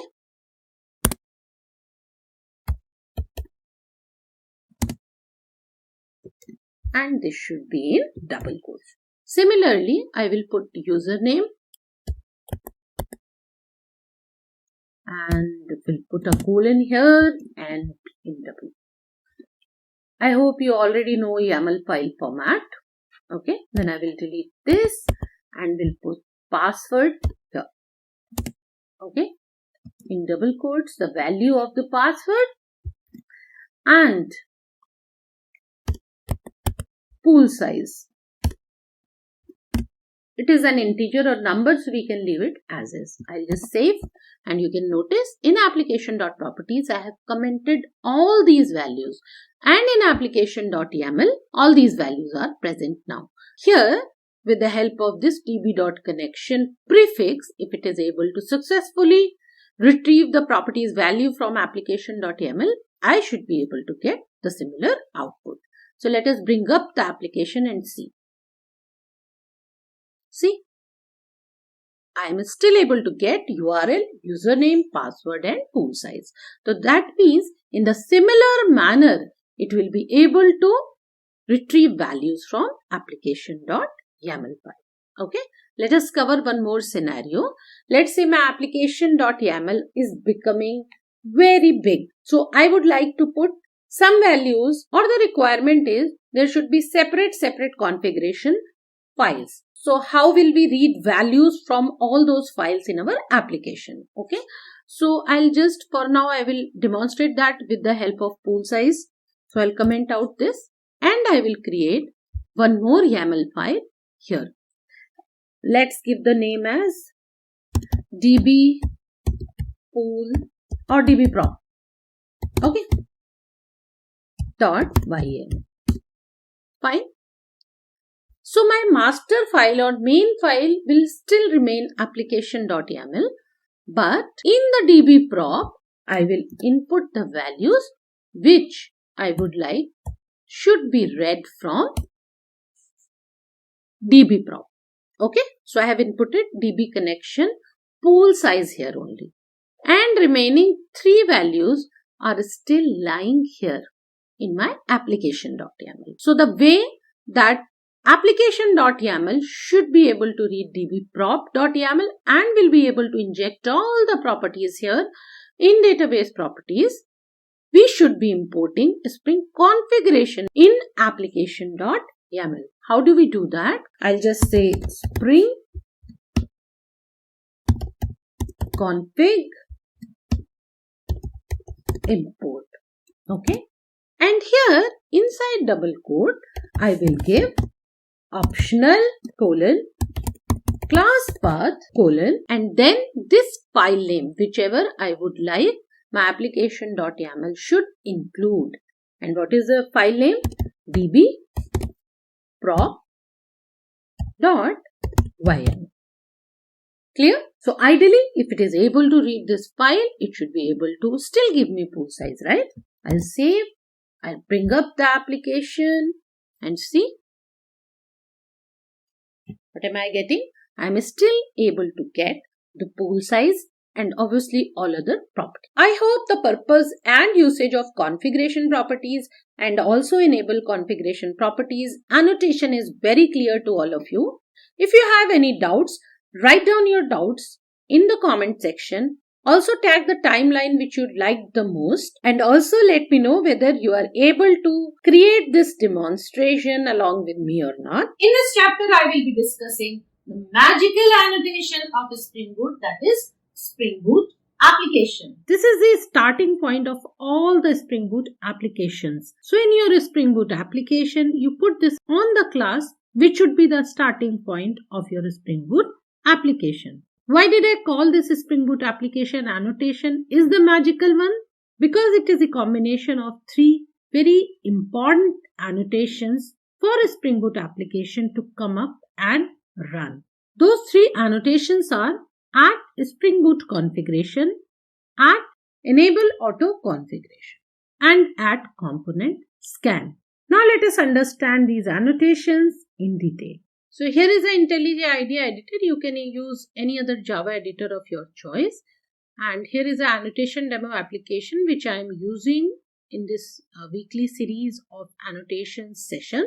So this is the code for the last session in which we covered configuration properties annotation. Okay. So this is the starting point for my Spring Boot application. Why do I say that? Because I have put Spring Boot application annotation here. Okay.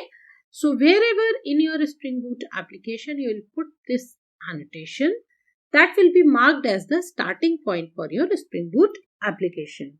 Now let me take you inside this annotation and let us see what all is there. So here is the definition of a Spring Boot application, and you can notice the three core annotations which I was talking about: Spring Boot configuration, enable auto configuration, and component scan.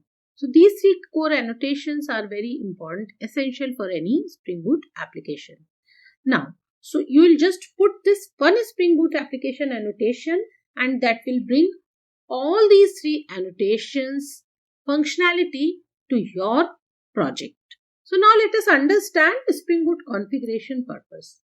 So what is the purpose of this annotation? It marks the class as a source of bean definitions. You can also call it as a specialized form of configuration annotation, right? That is where you can notice configuration annotation is mentioned here. Another annotation is enable auto configuration. It is the specialized form of auto configuration package. Because of this annotation, Spring configures many things in your application. Meaning, what will happen is Spring Boot will look at the class path, whatever you have defined in your project. What do I mean by class path? For example, in our project, pom.xml. So that means whatever build tool you are using, for that whatever configuration file for including the libraries you have mentioned, it is going to scan the pom.xml, or if you are using Gradle as a build tool, so in that case build.gradle file, and include whatever libraries you are mentioned here in your project. If it sees a Spring Boot starter, which for any Spring Boot application you should be mentioning, so the moment it sees that, it will include the application server in your project. If it sees, let's say, Lombok library, it will get all the Lombok properties in your project. It sees a Spring Boot starter test, it will get all the relevant stuffs of JUnit, Mockito, that means for unit testing in your project. And then let us see the third one, which is component scan. So what component scan annotation does? It tells a Spring to look for all the components in your application. So what are the components? We have already discussed component annotation. So what are the components? The classes which are marked with @component, or the specialized form @service, @repository. In wherever in your Spring Boot application, all those classes will be scanned. So that is where we call this Spring Boot application is a magical annotation, because it brings all the essential functionality in the Spring Boot application to come up and running with the help of these three highlighted annotations. I hope Spring Boot application annotation detailing is very clear to all of you. If you have any doubts, please ask your doubts in the comment section. If you like the session, hit the like button and also hype the session so that it can get recommended to more and more people. In this chapter, I will be talking about profile annotation, which is another very key interview Java question. Profile annotation is a clever way to segregate your application configuration and make it environment aware. That means no more manually switching the application.properties to make this profile active or that profile active. Rather, you can do that with the help of programming in your Spring Boot application with the help of @profile annotation. So profile annotation acts as a conditional switch, and it allows to register beans or loading of the configuration only when the particular environment, such as development environment, testing environment, or production environment, is active. Depending upon the active environment, the corresponding profile gets selected and those beans gets registered in the application and application will act accordingly. So where to apply add profile annotation? It can be applied at class level as well as method level. So what's the file structure where the application.properties or application.yml file should be kept in our regular structure which we have been using, that is SRC main resources. Inside that, default application.properties or application.yml file you will be keeping. And depending upon the environment, you will suffix application-dev or prod or test or production, testing, development, whichever is your project requirement. Accordingly, you will suffix that name after application hyphen and then dot properties. So that's how it will be identified by Spring application to load those particular properties from the specific application hyphen, for example, say application hyphen dev dot properties file. Okay, and how does this annotation work? So you can start the application by giving spring.profiles.active is equal to dev in your application.properties file. There are other ways also that we'll see in a while. Once the active profile is specified, Spring will try to find out at profile annotation in the bracket that particular profile name. In this example, dev. Bean in your Java code and then instantiate that. Then Spring loads corresponding application-dev properties file and injects those specific values into your beans. And those values will be picked up by the Spring application and accordingly Spring application will work. Now let's have the practical example for add profile annotation so that you can understand and use this in more detail.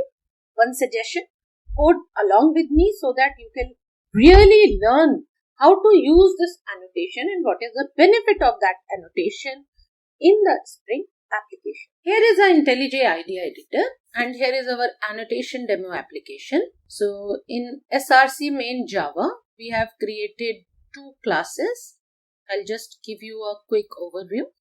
Annotation demo application, this is the Spring Boot application starting point because Spring Boot application annotation is put here. Other than that, I'll just come back to this. We have database properties record which is marked as or annotated as ConfigurationProperties and the prefix is db.connection. Now let us go inside resources folder. Here we have application.properties and here you can notice our Spring application name and essentially to focus here is db.connection URL, username, password and pool size properties are mentioned. In the database properties, all these four properties from the application.properties are being read. Now let us come back to annotation demo application.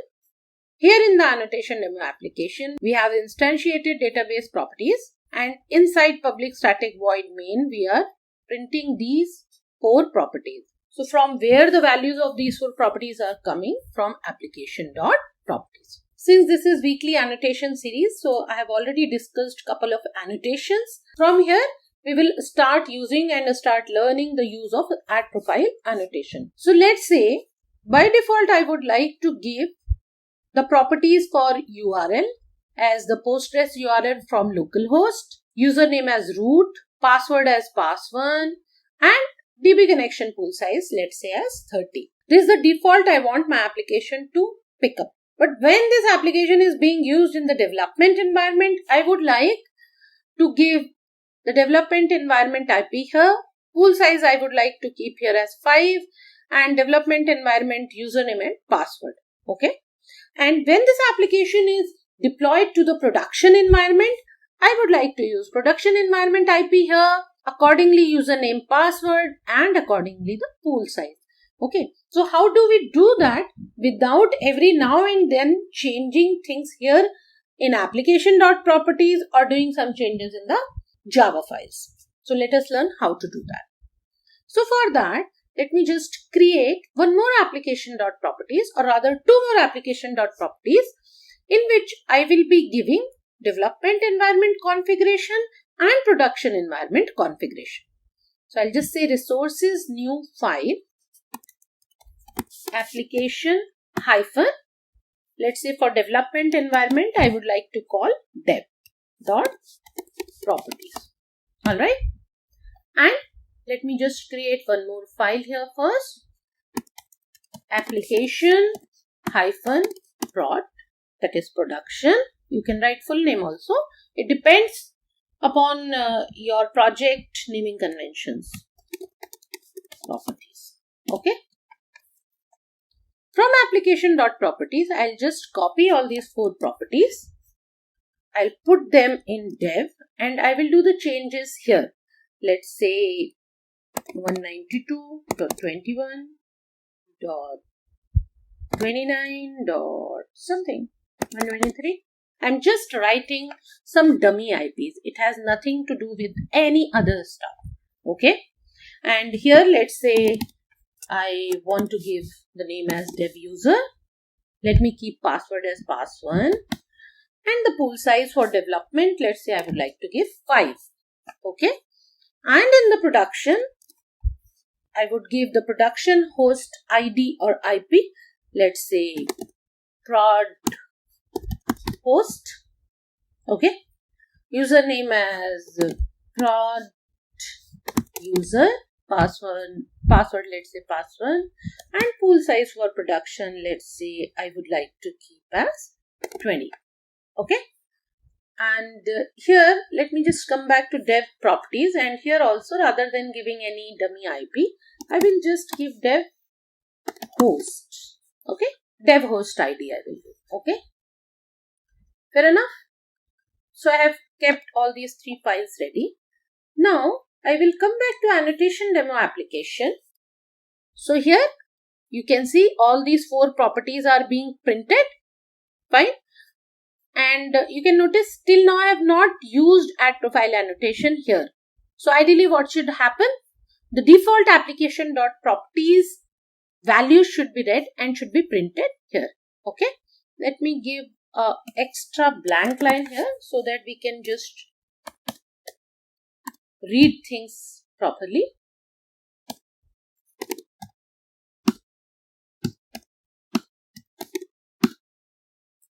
Fine. So I've just inserted extra line. Let us bring up the application and see the results first. So you can notice localhost, which is the default one, root, pass1 and 30. Let us compare it with default application.properties. So all these values got printed because I have not activated profile of dev or prod anywhere. So default things are being read and getting printed. Let us come back to annotation demo application and start putting add profile annotation. So I'll just say add profile within double quote. I'll give dev. So now what do I want? Dev profile should be activated. There are 2 things. I will give dev along with add profile here, and in the application.properties, now let us activate dev profile. So I will just say string.profiles.active is equal to dev. Okay. And now let us bring up the application and see the behavior. Now you can notice what am I getting? I am getting dev host. That means my application-dev properties file is being read, meaning dev profile is activated and all the properties from application-dev.properties are being read. There are 2 ways. One is I will write the profiles to be activated here in application.properties, or I can go ahead here in the edit configuration of IntelliJ, say modify options, select add VM option, and here in add VM option, here I will give -d spring.profiles.active is equal to dev. So from the VM options directly I can activate the profile whichever I would like to. So I'll just say apply. Okay. Run the application. See, my development profile is activated and is being picked. Similarly, we can try for prod profile. So let us come back and give here prod. Okay. And in our configurations, I'll go ahead and edit and say prod. Apply. Okay. Let us bring up the application, guess the output and write the output in the comment section and match with the output what I am going to show here. Cool. I'm getting prod host, prod user, pass1 and 20. That means my application -prod.properties file is picked up and those configurations are getting printed. So I hope this part is very clear. Now many of you must be using application.yaml in your projects. So you must be wondering how to use that.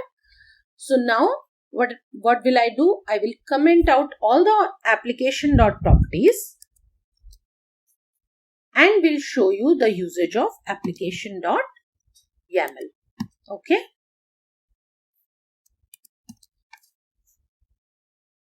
So all application properties, all three files I have commented.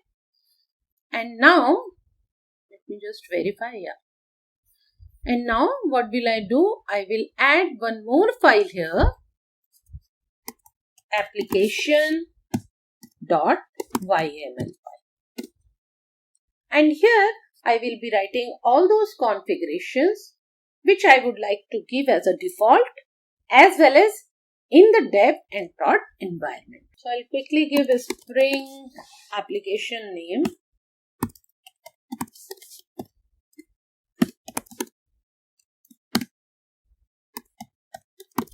Annotations demo. Okay. Then active profiles, if I would like to give from here, like we have done in application.properties, we had given the active profile. Let's say I would like to give dev this time. Now, in this case, I am going to show you how can you write all other dev and prod or test, whatever other environment configuration here directly in one application.yaml. So let me just paste the default stuff here. And for default, we are using 30. Okay. And now I am going to show you how can you write all the development, production, test, all those configuration in just one application.yaml. Okay. So for that, you need to use the segregation mechanism with 3 hyphens like this. And below this, you are going to first write which profile is this and then down below the corresponding configuration. So in the interest of the time, I will be just pasting the required stuff and would do the necessary changes. So here, let's say dev host instead of local host, and let's say pool size for dev we are using 25. Okay. Or no, 5 we were using, right? And here we will say dev user. Okay. So after these 3 hyphens, first thing what I have written is a spring config activate on profile dev. So whenever dev profile is activated, then use this configuration. And similarly, down below here, I will be writing for prod. So 3 hyphens and below that, I'll just paste the entire configuration. And this time, instead of dev, I will make it as prod. This local host will be prod host and username will be prod user and pool size, let's say for production, I give 25. I'll save this file and now here in the annotation demo application, my profile prod is selected. In the YAML file, what is the active profile I have given? Dev. So ideally these two should match. So I'll make it as dev. Okay. And one more thing. I'll come here, I'll edit configuration and I will remove this. Then only the profile activation what I am giving in application.yaml will be picked up. Okay. So what do I want? From application.yaml, it should identify which profile should be picked up with this tag and then corresponding profile configuration should be picked up and in our case it should get printed. Fine. So I'll come here, I will execute my Spring Boot application. Guess the output? Dev host, dev user and pool size as per dev user. Okay. Now my requirement is I would like either dev or prod. In both the cases, this code should execute as it is. Okay. And depending upon the active profile either here or from Java Virtual Machine options like we had done in edit configuration, whatever is given there, accordingly the configuration should be picked up, but code, anyways we are seeing the same code is getting executed. So I want dev or prod, anything, right? It can be either dev or prod. This code should get executed and the profile should either be activated from here or from the edit configuration. Fine. So currently the active profile is selected as dev. Let me just give it as prod. Save, execute. What happens? Since here in the profiles active tag we had given as prod, the entire configuration of prod is being printed here. Okay. Now, there is one more thing which has higher priority than this. What is that? My VM option. I will leave this thing as is. I am not going to remove it or comment it. Rather, I'll just come to edit configuration and here in the modify option, add VM option, and here I will put the active profile as, let's say, dev. So remember, this is dev, active profile dev I have given. I'll apply, okay. And here in the profiles active, still prod is given. But can you think of the output? What will be picked up? Write your answers in the comment box so that you can stay focused and you can really grab the concepts what I am discussing right now here. Okay. So I am expecting your answers. So let us execute and see what happens. Cool. What happens? Dev host, dev user, pass 1 and 5. So entire configuration of dev profile is picked up and is being printed here. So that means this is ignored and the priority of Java VM options is higher than this, right? So if both the things are written, so whatever is written in the Java VM options, right, at the time of bringing up this application, whatever virtual machine option you are giving, that will get the higher priority and the corresponding bean gets registration and the corresponding configuration will be used by the Spring Boot application. I hope this concept is very clear to all of you. So here are a couple of ways with which you can actually provide which profile should be activated. Two ways we have seen by giving Spring profiles active is equal to prod or dev or whatever in your application.properties or application.yaml file. Another way is at the time of starting the application, you can provide the active profile value in the JVM system parameter. That also we have seen. Another mechanism is with the help of environment variable. This is essentially useful when you are using this in your Docker container. So in the world of containerization, which is the essential and integral part nowadays, there you will give Spring _ profiles _ active is equal to the environment, whether it is development, production, test or whatever it is. Okay. And with the help of your program itself, you can just write there configurable environment.set active profiles. This is generally useful in case of unit testing. Second and third options are the most used options in the production world. I hope you are able to understand profile annotation and code along with me. Now let's talk about the stereotype annotations, which are REST controller, service and repository. Stereotype annotations. These annotations are primary way to tell the Spring framework that class is a managed component. First stereotype annotation is component. So you can call it as a parent stereotype annotation because this is the primary annotation, and all other annotations, service, repository and controller are the specialized version of component annotation. So component annotation, I have marked it as green because this annotation I have already covered. Video details I have put in the description box below as well as in the information box above. So feel free to watch that session. For now, let us focus on service, repository and controller. So service annotation, this annotation is typically called as the business logic layer. So what happens whenever you put this annotation, then that layer will be marked as a business logic layer, and the purpose of that layer is to do all the heavy lifting work. That means all the business rules, calculation, data processing, all those kind of stuffs which are core of your business logic for your project will go in this layer. And why to have the service layer separate, repository layer separate or controller layer separate? With the help of these specialized version of annotation, you can keep your code clean by separating them layer by layer. So next annotation is repository layer.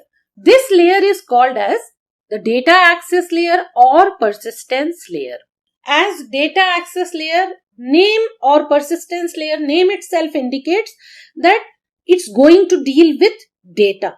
That means the logic which will be put inside repository layer, how the layer will be defined as repository in your code logic, on top of the class you will be putting this annotation, and then that class will be marked as repository layer. So this class is going to directly interact with the database. Database can be MySQL, PostgreSQL or any NoSQL databases such as MongoDB, Redis, whichever database you are using as per your project need. This layer is going to directly talk to that database. So this layer becomes very important to handle all the CRUD operations. Those are create, read, update or delete operations. So the next one is controller layer. This is also called as presentation layer. So that means in whichever class you will put at controller annotation, that class will be treated as a presentation layer, and hence the class is marked as web handler. So what happens? This layer becomes responsible to handle incoming HTTP request from the user, and then in turn it will go and talk to service layer, and service layer will, depending upon the need, will further talk to repository layer, will return the response back to the controller layer, and then controller will respond back to end user. So that's how the complete flow works, and that is the main usage of all stereotypes annotation. Now along with these three annotations, I will also cover REST controller so that we can see a full-fledged complete demonstration of a REST API. How does it work from end to end? So next annotation is REST controller. This is the presentation layer and it is the specialized version of at controller annotation. So REST controller is essentially the combination of controller and response body annotations. The purpose of this annotation is, again, it will handle all the incoming HTTP request, will interact with service layer, will send the response back to the end user, and since it is a combination of controller, so this is the job of controller, and the response body stuffs which is handled separately by response body annotation is now combined here. So it's going to handle the response body also. So let us have a quick look on the response body annotation also. Response body annotation. This annotation tells Spring that the return value of the method should be written directly to the HTTP response body, such as JSON, XML, whichever format the response is requested. It will be written to the HTTP response body. So these are the core annotations we'll be covering in today's demonstration. There will be some more annotation that I will be explaining you during the presentation itself. So here is the diagram which represents the communication between all these three layers, which is very important to understand to deal with REST APIs in Java Spring Boot project. So you can notice end user is sending request. The request is landing to the controller, which is a presentation layer, which is further sending the request to the service layer. And if there is any business logic which needs to be executed, this service layer will execute. And if required, it will further go ahead and talk to repository layer for any database related queries. It will get response back from repository layer. Then service layer will do whatever business logic processing. If it needs to do anything further, it will do, and then it will send response back to the presentation layer. Finally, presentation layer will send response back to the end user. So this is how the entire flow works in Java Spring Boot REST API project. Now let's have the demonstration of all these annotations with the help of a project. Here is the IntelliJ IDEA editor. So for the demonstration purpose, I will be using IntelliJ IDEA editor.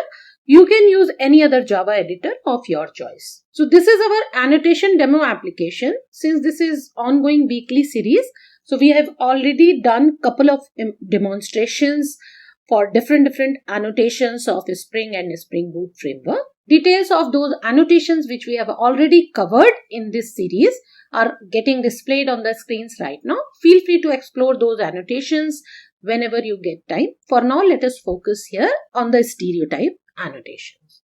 So in SRC main Java, I have kept the basic template ready. So this is the starting point for our Spring Boot application, and inside resources, application.property, which currently contains only Spring application name. Okay. So let's now create the repository, service and controller layers. So I will start doing the things from the repository, and for repository layer, we should have something in the database. So currently I am not writing any auto trigger script to populate data in the database. And here is the pom.xml. So it has got some dependencies which we have used till now. So first of all, since we are going to write repository layer in this project, which is going to interact with the database, and database which we will be using is MySQL. So I need to populate database related dependencies here, and also for the presentation layer, Spring Boot starter web dependency is also missing. So that also I will be writing here. So I'll put the missing dependencies here. So what I have done, I have given Spring Boot starter web dependency. This is for the presentation layer, which is typically my REST controller thing. And for database connectivity, since we will be using MySQL as the database, so MySQL connector, and for the database interactions via repository layer, Spring Boot starter data JPA dependency also we have given. Let us refresh Maven project, then only all those dependencies, related classes, libraries, everything will be included in this project. So I have done the Maven refresh. So Maven refresh is successfully completed. So now POM dependencies are updated with whichever extra dependencies we'll be needing for this project. As I said, we'll be using MySQL database. So for that, I have already populated some data in my database. So I'll show you that data with the help of MySQL Workbench. So here is the MySQL Workbench. First, let us focus here. Schemas tab, you can see university schema. Inside that, tables, and in the tables, you can see student table. So this university database and student table we will be using for our demonstration. How did I create that? With the help of simple create database name command, and create table database name dot table name, and then the table attributes. So you can notice ID, name, phone number, email ID and course. So all these 5 attributes I have given for this table. You can see all those attributes name here inside columns. ID, and ID I have marked as primary key. Fine. And I have populated some data here. Right. So we will be querying this data. Typically you can notice ID 1 to ID 7 I have populated. Let's check the data here. Select rows and you can see 7 IDs are populated. Now we will go back to our IntelliJ IDEA editor and we'll start creating the complete project. And as an end goal of that project, we should be able to query this data and should be able to view all these details, all these records with the help of Postman. What we'll be typically doing, we'll be querying a GET API and we should be able to get the data in the Postman window. Okay. So I'll minimize MySQL Workbench, and here in IntelliJ IDEA editor, let us first create the repository layer. Okay. So here I'll just say right click, new Java class. I'll choose interface because repository will typically be the interface, and I'll just give student repository. So interface student repository is created. Now let us first annotate it as repository so that it is identified as the repository layer. And what it should do? Extends JPA repository.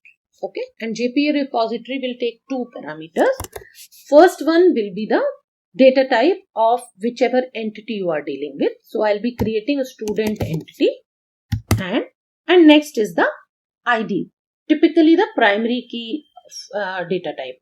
So I'll give that as long. Okay, that's it. I'm not going to do anything else in this because whatever default method this JPA repository is providing to us to query the database, I will be getting all those things by default here. So currently I will not be writing any custom repository methods here because that is not the scope of this session. So I'll be mainly sticking to the default methods what this JPA repository provides to us. Okay. If you need the detailed session for JPA repository or how to create the custom methods in the repository, please write your requirements in the comment box below and I will get back to you with all those sessions whichever are needed. So make sure that you are writing your questions, your doubts, your requirements in the comment section, and also code along with me because then only you are going to really get benefited from this session. And write down in the comment whether you are coding along with me or not. Let us create a student entity. So for that, I will just say right click, new Java class, and will give entity name as student. So public class student, first thing I will annotate this as entity. And this is one new annotation I am using in this session. So I'll first explain you this. So what this entity will do, let us go inside this and see what it says. Specifies the class is an entity. This annotation is applied to the entity class. The moment you will put this annotation in your Java class, that class will be marked as the entity class. Alright. So now inside this, I will first define whatever fields I would like this entity to have. So I will typically have the mapping fields, whatever fields I have defined in my database. Similar fields I'll be writing here. Okay. Private, long, ID, okay, then private, string name,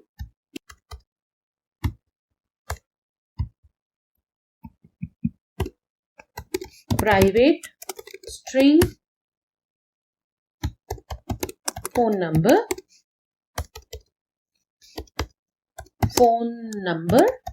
okay. Then one more field, private string email ID, and then one more field we had was course. Okay, so private string course. So these 5 fields we had in the database for a student entity. Similar fields we have created here. We should have getter and setter methods for all these fields. One thing, I'll keep writing getter and setters here. Another mechanism is I will use Lombok and use just the data annotation to get those things generated automatically. So I'll go back to pom.xml and here you can notice I already have Lombok dependency here. Okay, so I will just use the annotation which will make my life as a developer easier. So I will put at data annotation and you can notice it is importing from lombok.data. So what the beauty of this annotation? It will automatically generate getter and setters for me. No more boilerplate code I am supposed to write. So you can notice it is now the color coding is also indicating that setters and getters are generated for this. So these are the two extra annotations I have used. I will use one more annotation here to mark this ID as primary key. So for that I will use ID annotation. Okay. So the moment I will put ID annotation, this will inform that this ID is treated as a primary key, because in my database student table has ID as primary key. Okay. Now the next step. So my repository is ready, my entity is ready. I'll go back to repository and you can now see the error itself is resolved, because now the student entity is available. Now the next step, I will just say new Java class and I will create a service layer. So I will just say student service. Okay. Take care of the naming conventions, because in the long term, this is one very key thing which is going to help you or any other developer who is working in this project. So to make this class as service, first thing I will mark this class as @service. Okay. So this will make this class as a service layer, and you can notice it's coming from org Spring Framework Stereotype.service. Now inside this service layer, whatever business logic I am supposed to write, I will. Since my service layer is going to talk to repository layer, for fetching the student details, I should inject the student repository here. So for that, I will just say student repository here. Okay. And I will create a constructor with the help of which this student repository will be injected in a student service. Okay. So I'll just click here. I will say generate constructor and the argument student repository. So my student service constructor is created and repository is injected. Fine. The next step, what else I want this service layer to do? I want this service layer to fetching of a student logic. That means I would like to get all the student details from the database. How do I write that? I will just say public list of all students. Since all students I am talking about, they can be one, there can be many. So I will just say list of all students. I will take list here. Okay. So that it can hold the details of one or more student. And I will say get student. Okay. And what this get student will do? It will return the list of all the students which it will fetch from the database. So return student repository dot find all. Right? I will just say find all and it will fetch out all the student details from the database and will return from here to ideally where it should go, to the controller layer. So my next job is I will be writing the controller layer here. Okay. Student controller. Okay. And to really mark this class as a controller, I should annotate it as controller. Either I will put two annotations, controller and response body, to make it handle all the HTTP requests sent by end user and sending back the response body in the desired format. Or instead of these two, I will put here REST controller, because that is itself is the combination of controller and response body. So this will do the same job which two annotations, controller and response body, will be doing. Okay. I'll put REST controller here. Remaining two, for the explanation thing, put it as a comment here for your understanding. Okay. So now my controller layer, as we discussed, it's going to talk to the service layer. So first thing, I should be injecting service here, student service, right? So I will say student service, and now how will I inject? I will create a constructor here, generate constructor with argument as a student service. Cool. Yeah. So it is injected here. Now, since I'm going to deal with fetching of the student, so I should be writing a getStudent method here, which will finally be called by the end user to ask for all the student details and getting the response back. So how do I write that? I will just say public. Since it is one or more student, I will say list of all students here. Okay. Import list here. And then get student. Okay.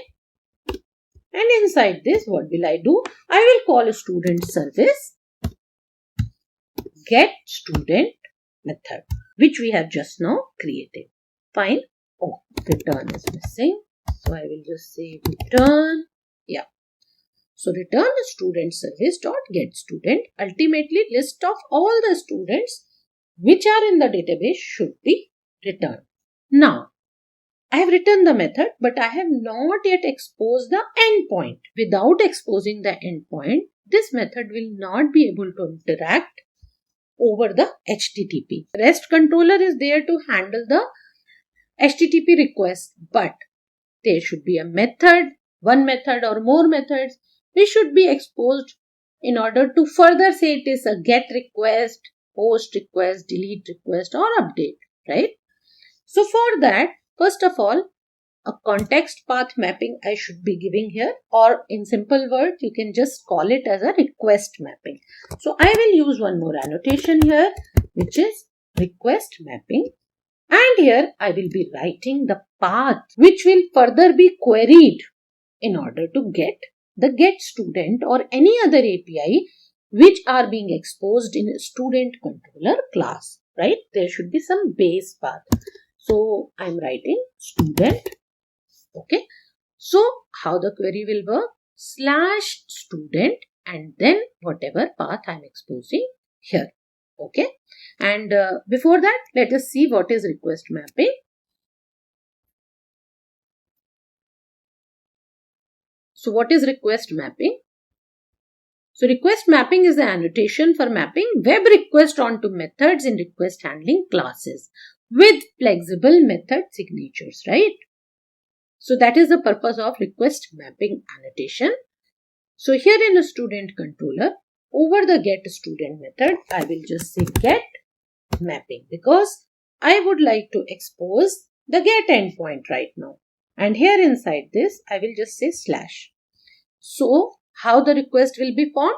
/student, after that one more /. The moment end user will query like this to the API, all of student details from the database will be fetched and the response will be returned back. Okay. So I'll just save everything. My student controller is ready with get all student details. Take a pause here and think whatever we have discussed. Are you able to really understand and code along with me or not? Write your answers in the comment box so that I know you are really learning with me. And you will also gain confidence if you really reach till here. So let us bring up the application. So I'll just say run annotation demo application.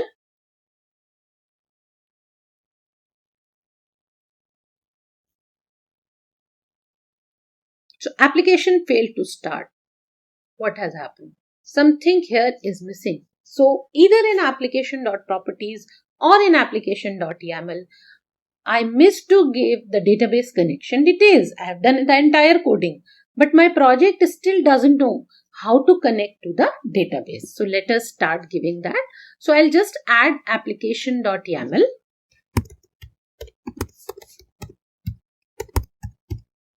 Okay. I will put the content of this in comment. Okay. And in application.yaml, I will give the complete database strings which are needed to connect this project to the database. So here is the application.yaml. Just to save time, I have pasted the desired properties here. So this is nothing but the Spring application name. The main thing here is Spring, then data source, then URL. And inside this URL, you can notice JDBC driver is used for which database? MySQL. Where the MySQL is working? In my case, it is working in my machine. So I have given localhost and the port as 3306. Then the database name, I showed you University in MySQL Workbench. So that is typically the database name which I am using in my case. In your case, depending upon your project database name, you can put name here. Then question mark, currently I am not making any secure connection with that. So I have marked use SSL as false and allow public key retrieval true. Okay. Now here you can give the database username. In my case, I am just using it with the help of root user. So I have given root here. You can give whichever your project's database's username, that name you can give and the corresponding password. Okay. Then Spring JPA properties, Hibernate, this MySQL dialect you need to mention here so that your project can finally get connected to the MySQL database. Okay. So now let us bring up the application and see how it works. So let us notice here, no errors, and finally I am getting Tomcat started on port 8080, started annotation demo application. All good messages I am getting. That means my application is successfully up and running and I should be able to query this application. So I'll use Postman tool, which is widely used tool for testing the APIs. So here is a Postman tool and here is a student collection which I have already created and a get request. So you can notice in the get request, all the HTTP methods are listed here, but I have selected get because I'm going to send get request. And here you can notice the URL http://localhost:8080/student/, right? So you can notice request mapping /student and for get mapping just a single slash. Fine. This is what I have given in the code. So I hope you are also able to do things till here. So test with me. Send the request. See how many records I am able to get. All 7 records. See 1, 2, 3, 4, 5, 6, 7. So all 7 student details I am able to get, and you can also notice HTTP code 200 OK. So that means I am able to successfully create student project. Let's talk about big cores of the Spring Boot, that is get, put, post and delete mapping and their supporting annotations which are request body, path variable and many more in this chapter. The Spring Web. So get mapping, post mapping, put mapping and delete mapping. These annotations are responsible to handle get, post, put and delete requests, and these annotations falls under the category of Spring Web. Shortly I'll show you the package where all these annotations resides, and these are the building blocks for RESTful APIs. So in your Spring Boot project, if you would like to build a RESTful APIs, you should definitely have understanding of these 4 annotations. So what these annotations does? These annotations maps incoming HTTP requests to the specific methods in the Java code. And these are the specialized versions of request mapping annotation. Shortly I'll show you all these things with the help of code. So be with me. So these are the 4 annotations. You can see post mapping annotation is mapped to HTTP method post. And the purpose of HTTP method post is if any new data needs to be created, then post mapping annotation should be used because it is mapped to the HTTP method post. Next one is at put mapping. So it is mapped to put HTTP method, and the CRUD action what it handles is update. That means it will update the existing data in the database. Another annotation is delete mapping. So it is mapped to HTTP delete method and the CRUD action is delete. That means if any existing data needs to be deleted, then delete mapping annotation should be used. And the next one is at get mapping. So it is mapped to get HTTP method and the CRUD action is read. That means If any existing data needs to be read and returned back to the end user, then DeleteMapping annotation should be used. Another essential annotation which we should understand is request body. If user wants to send the post request and wants to create any new record or any new data, then user would like to send that data also. Without data, what new thing can be created? So that new data user will send in the request body, right? So what happens? It defines how to get data out of the request. So whatever data will be sent by the end user, it will be extracted in the code with the help of @requestBody annotation. And usually when there is a large amount of data, then this annotation will be used. If there is just one or two query parameters, then we have another way to handle that, and that way is path variable. That means generally when the path variable will be used, when a particular record needs to be queried or needs to be updated or deleted, right? So normally what happens, any ID value, basis on the identifier, you will be either updating or deleting or fetching the data. So in that case, path variable will be used because that particular identifier or one or two parameters can be sent in the URL path itself.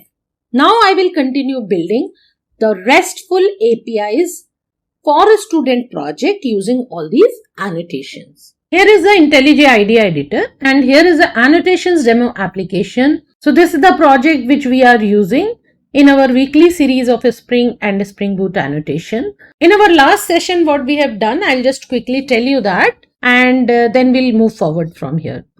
So this is our main triggering point for the Spring Boot application. Okay. And here is the student entity with 5 fields, and we are using Lombok library for generating getter, setter, constructor, everything. Then student controller. So let me just remove the unwanted imports. In a student controller, what we covered in our last session, REST controller, request mapping and get mapping. Okay, and using this, we were able to successfully expose the get request for this student project. Okay.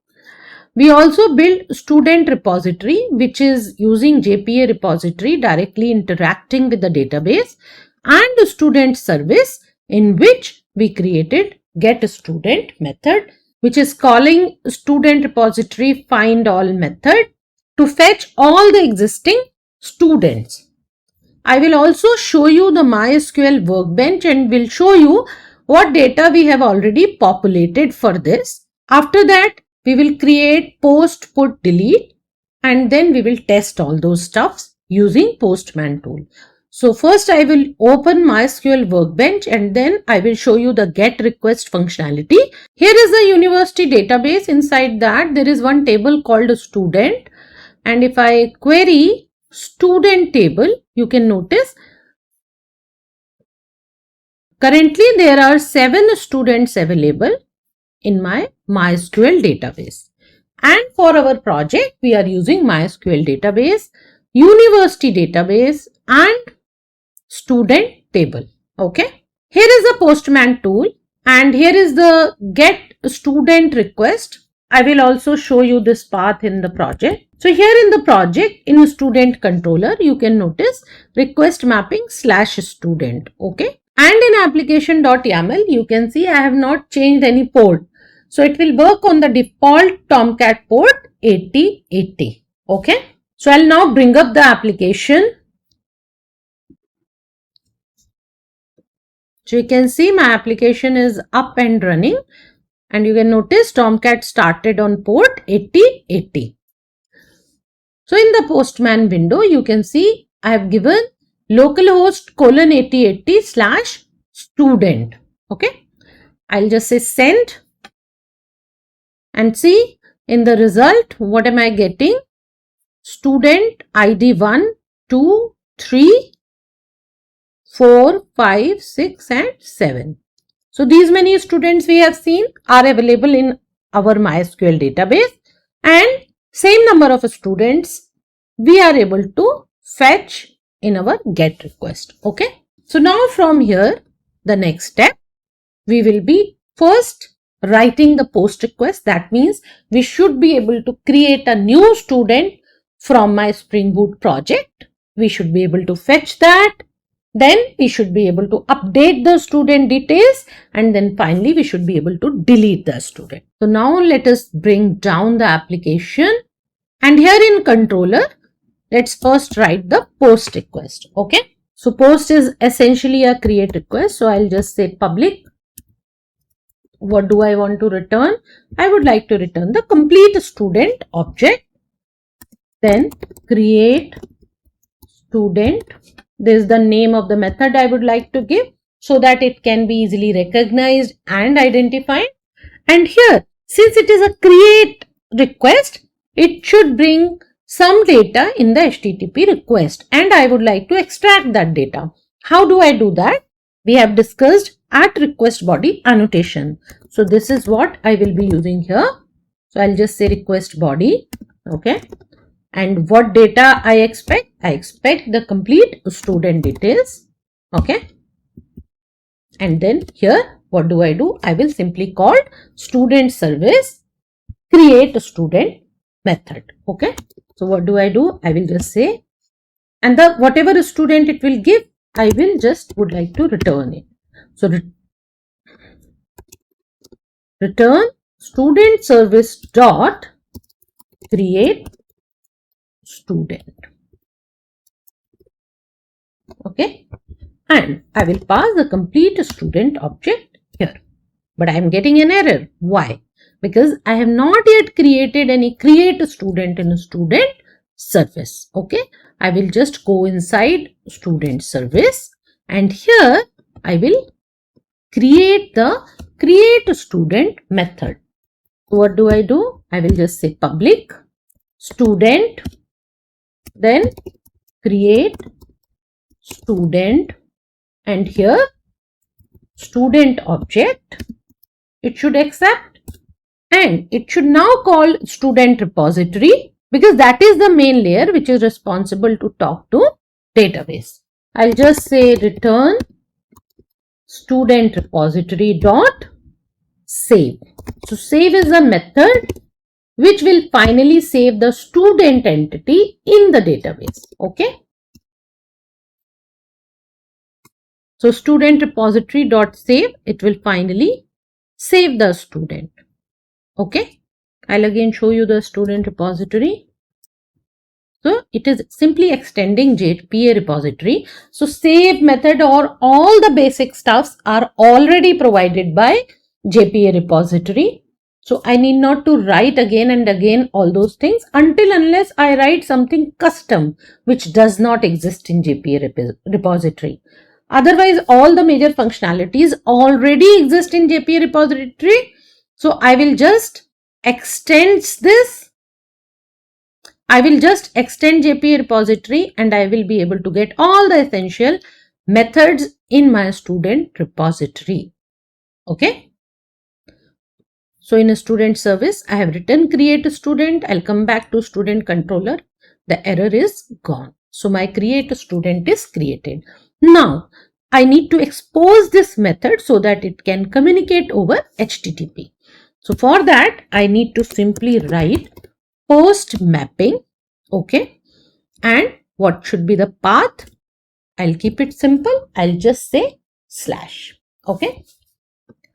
So the moment I put this annotation, now my create a student method is capable to communicate over HTTP. It will accept the request, rather accept the post HTTP request and perform the operations. Let us go inside post mapping and see how is it. As I told you, it is a specialized version of request mapping. On top of this post mapping, there is a request mapping, and method is request method dot post. Let us go inside get mapping also and see what is happening here. So in get mapping, again request mapping, method is given as request method dot get. So that's how all four methods are defined. Fine. So my post mapping is done. Let us go ahead and test it. So I'll just bring up the application and see Tomcat started successfully. That means my application is up and running. Here is the postman window. So in get student, you can see what we were getting, all 7 students. Now let us create the 8th student. So I have already created a request for you. Here is the post request. You can notice the URL is http localhost:8080/student/. Method selected here is post. And here in the request body, I have selected body raw, okay, form as JSON from here, okay, and here I have given the request body with student ID number 8, name Shyam, phone number some number, email ID st8 and course as Python. And let us send and see whether it is able to create this student or not. Tool, it is able to create the student successfully. That is where I am able to get this back. Still, let us get the student details again and see whether this time I'll be able to get 7 or 8. So here is the get request and let us send. So I've sent the request, 200 OK. And what am I getting? 1, 2, 3, 4, 5, 6, 7 and 8. We have got 8th student detail also here. Now let us write put and delete and we will test both of them together. So I'll bring down the application. Okay. And now let's write another method to update the student details. Okay. How do I do that? I will just say public, and what my update should return? It should be returning my updated student details. Okay. Update student. In update request, we should be able to get the identifier of the student and the details to be updated for that student. Okay. So how do we do that? First thing, as we discussed, we have path variable. In path variable, that means in the URL path, I should be able to get student identifier, and my student identifier data type is long. So I'll just say long ID. Okay. And the details to be updated, how do I get that? I should be able to get those things from request body. Again, the student entity completely. Okay. And then here I will simply call student service, because this is the business layer which should have the complete method logic. So I will say update student, and in that update student I will pass ID and student. Okay. Oops. It should be the object. Yeah. But still, because of the same reason, I am getting error here because I have not yet created this update student method in service layer. So I'll go to service layer and here I will just say public. What my update student should return? It should return the student entity, whether it is updated or not, whatever is the scenario. Update student, and what should we get here? Long ID and student, right? These two stars.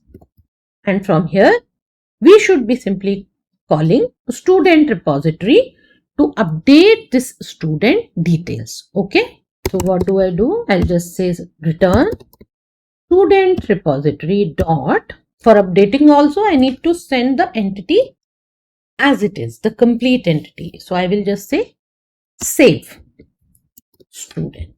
Okay. Now there is a catch here. What if the student which I am trying to update does not exist? So if I'll simply call it like this, it will just go ahead and create a new entry for this student. Okay.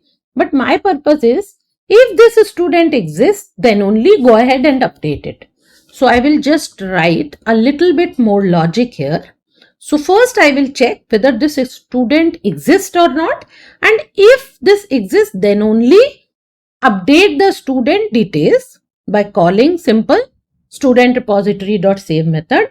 Otherwise, return me probably a blank student entity. So how do I do that? I will make use of find by method from student repository here. Okay. So I'll just say optional. Why? Because find by ID always return the optional stuff. Okay. So optional student, because it might find the student, it might not find. So it's simply gracefully handling the null stuffs here. Existing student. Okay.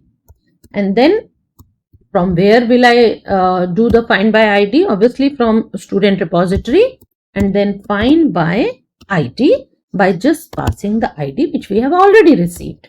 Okay. So now it will try to find out this student. If it finds, it will return here.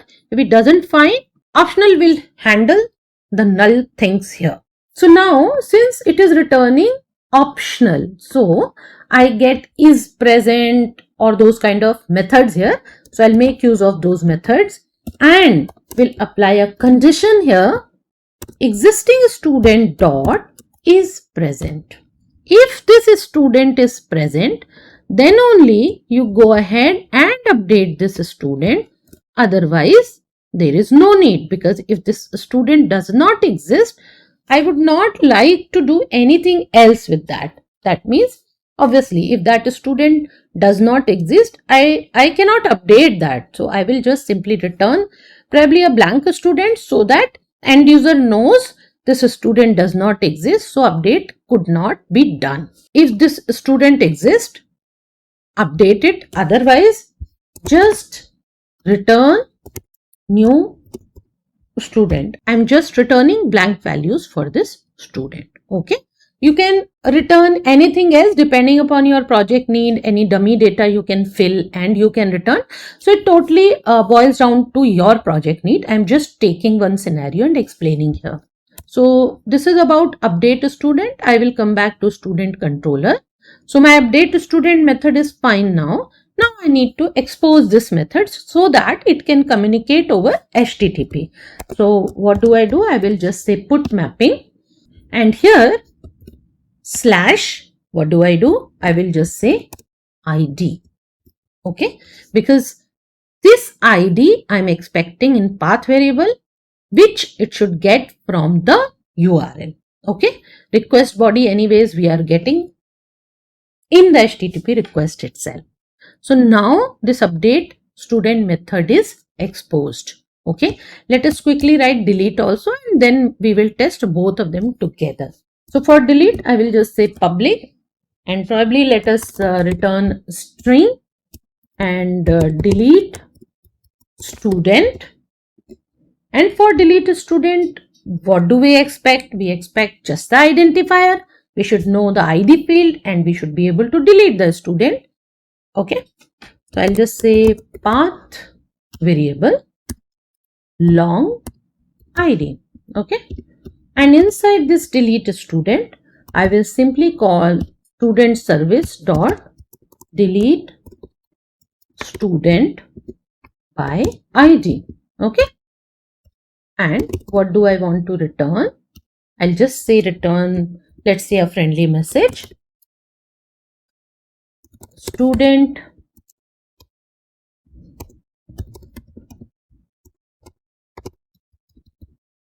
deleted successfully. Okay, fair enough. Again, my delete student is not yet created in a student service. I'll come back here and I will simply create a delete student method here. Okay, so I'll just say public void delete student long ID. Okay, and here I'll simply call student repository dot delete by ID, because we already have student ID which needs to be deleted. So I'll simply call this, and you can notice this delete by ID returns void. That is where I'm returning void here from student service. If you would like, you can apply more logic here. First, to check whether this student exists or not. If it exists, then only you go ahead and delete. So similar to like this, you can write logic here as well. Okay.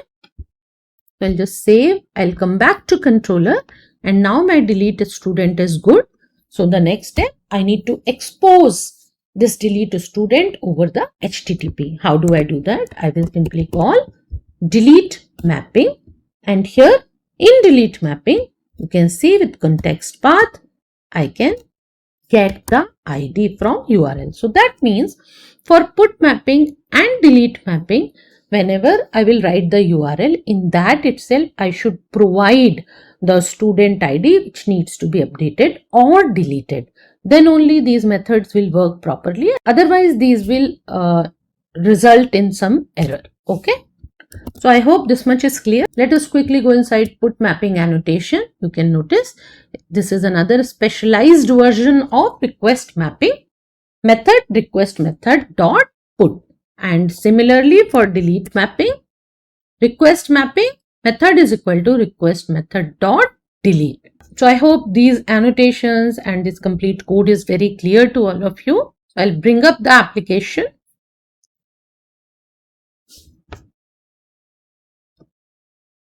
So you can see Tomcat started on port 8080. So my application is up and running. So let us open Postman and test it. So here is the Postman window, and you can see we have 8 students and 8th student is Shyam. So with the help of update method, let us update the name of the student from Shyam to some other name. So I'll open update student, and you can notice the method is put, and in the URL, see localhost colon 8080 / student ID. So ID, student ID I have given as 8, and here in the request body, you can see name I have changed to Meenu, from Shyam to Meenu. Okay, and let us send this request and see whether we are able to update this student name or not. So I'll just say send. I'm able to get the complete updated student here. Let us come back to get student details. Again send and see. See here, ID 8, name Meenu. So student name is updated. Okay. With update student, let us try to send student 9, which we know student 9 does not exist. Okay. So what should we get? Some blank student detail, right? That means student is not updated. So let us test it. Send and see here the blank details, all the null I am getting. So as an end user, I can now understand, since student does not exist, I am getting all the blank details. So I should be able to better handle and show all the results in the front end, or whichever way I would like to use them. Okay. So now in my get student, we have got 8 student. Now my next step is I would like to delete this 8th student. So for that, I will come to delete student, and here you can see I have selected method as delete. Here are the HTTP methods. So I have selected delete, and here localhost colon 8080 student /8. So 8th student I have created, updated, and finally I don't want to keep that student record for some reason. So I would like to delete that. So I'll just send this, and I am getting a message, student deleted successfully. Okay. So now come back to get student details and again fetch all the student details and see whether we are getting 8th student or not. So I'll just say send, and this time you can see 1, 2, 3, 4, 5, 6, 7. 8th student is deleted. When we talk about development of enterprise grade application, we cannot do away with databases and transactions. So in this chapter, I will be discussing transactional annotation. Transactional annotation. In a Spring Boot, transactional annotation is extremely important to ensure database operations follow ACID properties. So what are ACID properties? Atomicity, consistency, isolation, and durability. So for database operations, these properties are extremely important, and transactional annotation is the thing which maintains all these things. So Spring Framework provides this annotation in order to maintain database operations ACID properties. When you use transactional annotation in your code, it tells Spring to wrap the method in a database transaction, and if everything goes well, then the changes are committed finally to the database, or if any error occurs in between, then the changes are rolled back as if nothing has happened. So let us understand how does transactional annotation work. When you annotate a method with transactional, Spring creates a proxy around the bean. And then the first step, proxy starts. So before the method runs, the proxy opens a database connection and starts a transaction. Second step, execution. That means the code on which you have put the transactional annotation, that code runs. And then the third step is success or failure. If the method finishes successfully, then the proxy commits the transaction and everything is fine. But in case of failure, if a runtime exception is thrown, the proxy rolls back the transaction. So now let us understand how to use transactional annotation, and with the help of the scenario, we will be seeing the success and failure cases in our Spring Boot project. Okay. So let us quickly open the IntelliJ IDEA editor or whichever Java editor you would like to use and understand this annotation in depth. Here is the Annotations demo project. We have built a student REST API project. So I'll just quickly give you the overview of that, and then from there on we will move towards the transactional annotation scenario. So in this project, what we have done, we have exposed all the CRUD operations for the student management system. All get, post, put and delete mapping APIs are here. Okay. Here is a student repository. Here is a student service. Okay. And this is student entity. So student entity has ID, name, phone number, email ID and course. Also, this project is communicating with the database. So database, what we are using is MySQL database, and here is the application.yaml for that. So this is the application.yaml file for connecting this project to the MySQL database. Okay. Till now what we have done, we have exposed all the CRUD operations for student details. So all the student details we are able to store, fetch, update and delete. Now the next step, I would want this student to enroll in a course and the course which exists in the database. I mean, currently we can see a course attribute here. But what do I want?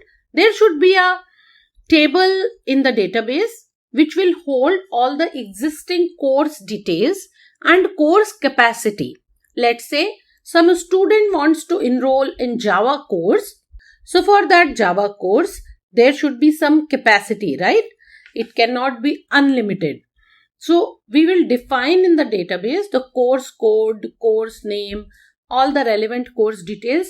In addition to that, total capacity of the course and how many seats are filled till now. These details also for course we'll be storing in the database, and for the student enrollment, whenever any new student joins or any existing student wants to enroll in a particular course, that course capacity should be checked first, and if that course has seats available, that means if the course is not full yet, then only a student should be allowed to get enrolled in that course. So that is the enrollment service which we will be building, and we will also be exposing the registration or the enrollment API for any student to get enrolled in the course. So that is the scenario which we will be building, and we will see how the transactional is actually acting here. So logically, if the student is enrolled in the course, then only the student details should have that course ID stored here, otherwise not. If for any reason enrollment fails, then the student details should not have that particular course ID which he or she is trying to enroll. So I hope the scenario is clear. So let us move towards building the course entity and course repository and then enrollment service. Okay. So I will also open MySQL Workbench and will show you this course table because the table I have already created. So here is the MySQL Workbench, and in the university database, you can see we have two tables, so student and course.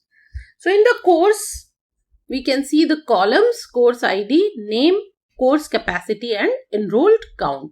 Okay, and we will quickly query the course table also, and we'll see currently we have 5 courses available: Java, Advanced Java, Python, Spring Boot and MySQL, and their capacity is also defined, right? And you can notice for Java and Advanced Java, enrolled count is already matching the course capacity. That means these courses are already full, and the seats are available in Python, Spring Boot and MySQL. So after building the project, we will execute all these scenarios and we'll see whether any student is able to enroll in Java and Advanced Java or not, or whether they are able to enroll in Python, Spring Boot or MySQL. So I would highly suggest open the Java editor of your choice and start coding with me. Also the code which I have already explained you here, the GitHub link is pinned in the comment box below. So if you would like to see the code, you can take from there. So now let us first build the course entity. So I'll just say Java class, and entity name I'll give as course. Let me just add it to Git because my project is getting synced up with GitHub. So since I'm creating an entity, I'll just annotate it as entity, and then I will also put the annotation data which comes from Lombok, because I'm not going to write any manual getter and setter. Rather, the moment I will use Lombok annotation at data here, so whatever attributes I will be giving here, their getter and setters will automatically be generated. So with the help of this annotation, I am saved from writing the boilerplate code. So let us have the first attribute as course ID. So I'll just say private long course ID. Okay. Then private string course name. Okay. Then we will have course capacity. So private string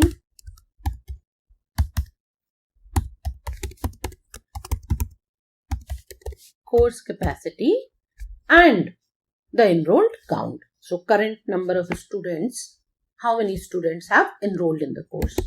So I'll just say private int enrolled count. Okay, and let me make course capacity also int. Okay. And what is the primary key in the course table? It's course ID. So I will annotate course ID with @ID annotation. So my course entity is ready. Now the next step, I will create a course repository. So it's going to be an interface, and I'll give name as course repository. So this is the repository. So I will annotate it as repository, and public interface course repository should extend JPA repository. Okay, and what the two parameters JPA repository would need? See, the first one is the entity. Okay, and another one is the ID field data type. So my course repository is ready. Now we'll come to the scenario, which is the enrollment service, right? So I'll create an enrollment service here. So I'll just give the name as enrollment service. Okay.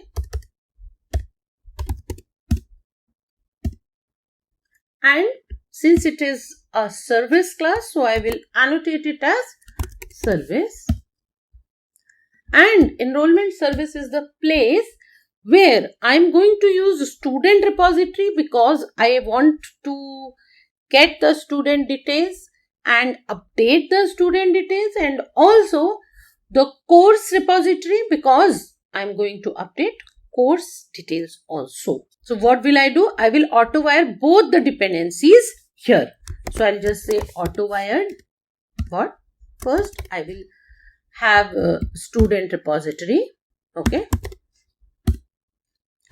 And let us mark it as private, and another one course repository. Okay. So I will say private course repository. Okay. So student repository and course repository, both I have injected here in the enrollment service.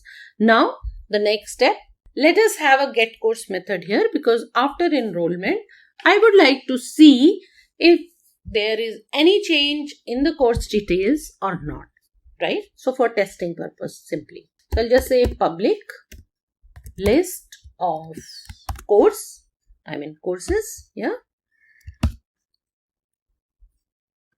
And then I will say get course method. Okay. And what this method will do, this will simply return course repository dot find all. So all the courses details I will be able to get with the help of get course method. Now let us start writing the course enrollment method. So I'll just say public. Let me not return anything from this method because it is just going to do stuffs in the database. So I'll just say public void register student to course. Okay, some name like this. And what parameters this method should expect? Definitely it should expect the student in order to get student details to be updated, and the course ID, which course the student wants to get enrolled. So I'll just say course ID. Okay. So I have got the student details, I have got the course ID in which a student wants to enroll.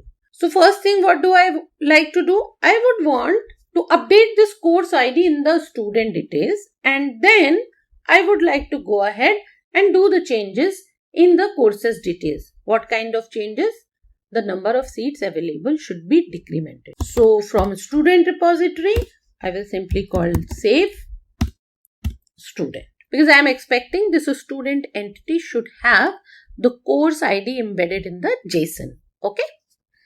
So I am just updating the student here, and as a next step, in the course details, I am supposed to update the remaining seats. Before the remaining seats, I am supposed to check whether core seats are full or not. If those are not full, then only the student should be allowed to get enrolled in the course. Okay. So how do I do that? I'll first find the course. How do I find that? I'll just say course repository dot find by ID I'll be using. Okay. And in this find by ID, I'll pass course ID. Okay. I should be giving the course ID. Then only it will be able to find. If it is able to find the course basis on this ID, fine.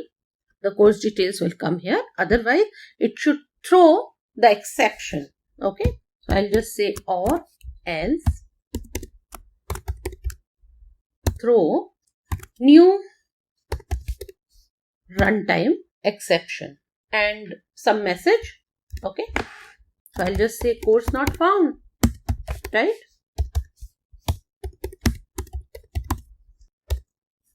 I have used find all. It should be find by ID. What I have done here, I'm using lambda expressions here, and what I'm doing, I'm just saying find course by ID. If course details are found, fair enough, it will get the course details.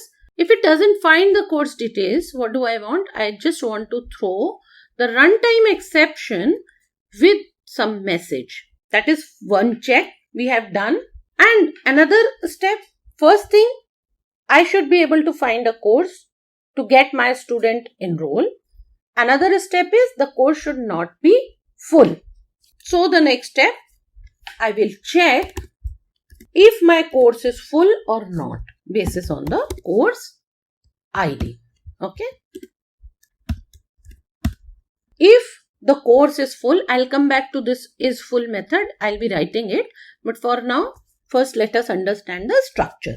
So if the course basis on the course ID, if it is full, again I am supposed to throw the runtime exception. Why? Because if the course is full, the student cannot get any enrollment in that, right? So I will again throw new runtime exception, and here I will be writing the message enrollment failed. Why? Because course is full. Course is full. Okay, simple. So two scenarios we have covered. First, if course is found, good. If course is not found, runtime exception is thrown, course is not found. Another, if course is full, then enrollment cannot happen. Again the runtime exception, enrollment failed. Good. Now, the next thing, if everything is good, I have found the course details and course is not full, then we will reach here, right? No exceptions are thrown because everything is good.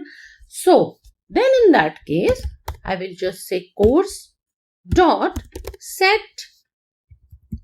enrollment count, and if a student is able to get the enrollment count should get incremented in the course. That is the first thing, right? So I'll just say course dot get enrollment count plus 1, right? We'll increment the enrollment count by 1. Then we should be able to save the course with the updated enrollment count. So I'll call course repository dot save, and then we'll pass course here. Okay. So if everything is good, student is saved, enrollment count is updated, and course repository, course details will be updated. Fine. Now, if course is not found or course is full, in both the scenarios, we have already saved the student, but this should not get reflected in the database. And this is what we achieve when we put add transactional annotation here. When we put add transactional here, it will create a proxy around this method, and in that itself, it is keeping the student safe thing and executing further logic. If all goes well, then finally together this will be committed to the database. Otherwise, course is not found or course is full. In both the cases, it will roll back the student repository.save, and we will find the database as if nothing has happened, because ultimate goal is not achieved, which is the enrollment. If any particular goal is not achieved, then it will roll back everything and keep the database state consistent. Okay. So that's the beauty of this transactional annotation. By default, transactional annotation deals only with runtime exception. If we want, it should cater the rollback for exception also. I will just say rollback for is equal to exception dot class. So now let us come back to is full. So for is full, we will just write a method here itself. I will just say private, and this method should return true or false. That's how we have written here. And I will just say is full long course ID. Okay, because we are passing course ID to this, and the purpose of this method is to check whether the given course is full or not basis on the course capacity. Okay, so for that we will be fetching the course details, so that will be returning optional. So I will use optional course details. Okay, and from course repository we will make use of find by ID, and here we will be passing course ID. Okay, now if course details are present, so is present is already provided to us by optional, we will be using that. If it is present, we should be checking whether the capacity is available or not. So we will just say if course details dot get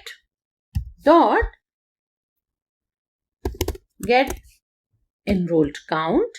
Okay, whether it is less than the course capacity or not. Okay, so I'll just say course details dot get course capacity. So what I have done here, enrolled count, if enrolled count is less than the course capacity, that means course is not full. Okay, so in that case we will return false. Okay, otherwise we will return true. Correct? Else return true. Okay, so what we have done, we have checked the capacity. If enroll count is less than the course capacity, return false, otherwise return true.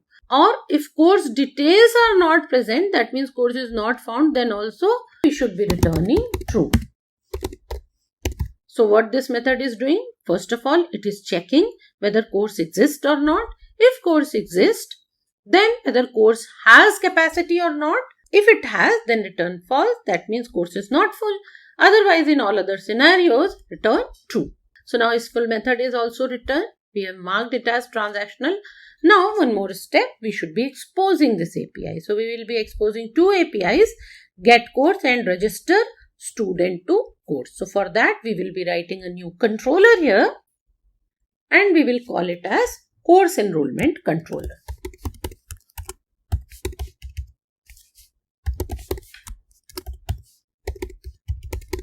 Okay,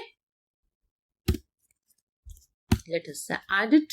So here is a course enrollment controller. So since we know it is a controller, so we will annotate it as REST controller, and also we will be writing the context path for this. So it will be request mapping, and for course enrollment, let us expose it as course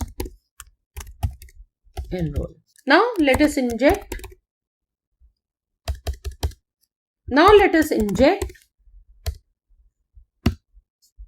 enrollment service here.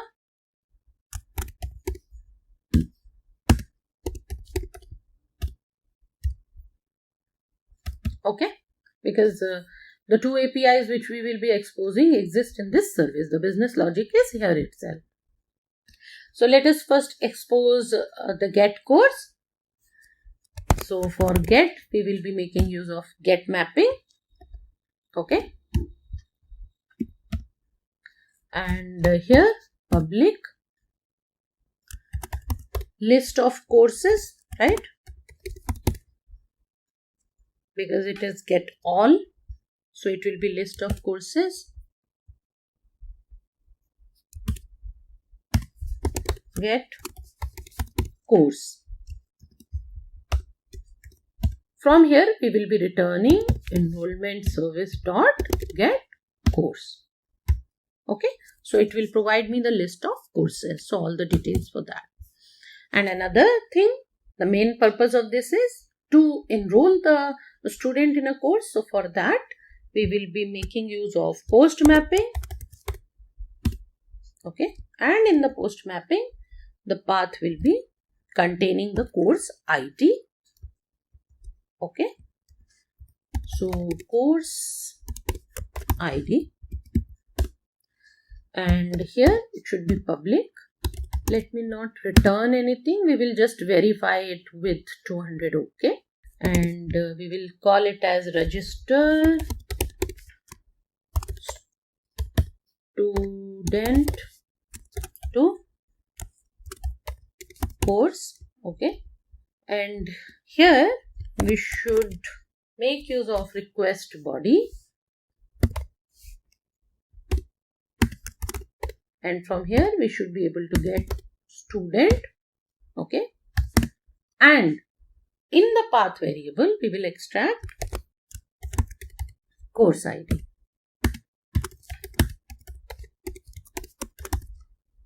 Okay, and from here we will simply call enrollment service dot register a student to course, and here we will pass student comma course ID. Fair enough? So now we have written all the required operations here. Here we have exposed them and we are calling their business logic further. So it should be able to work as we want, right? Let us bring up the application and test it via Postman tool.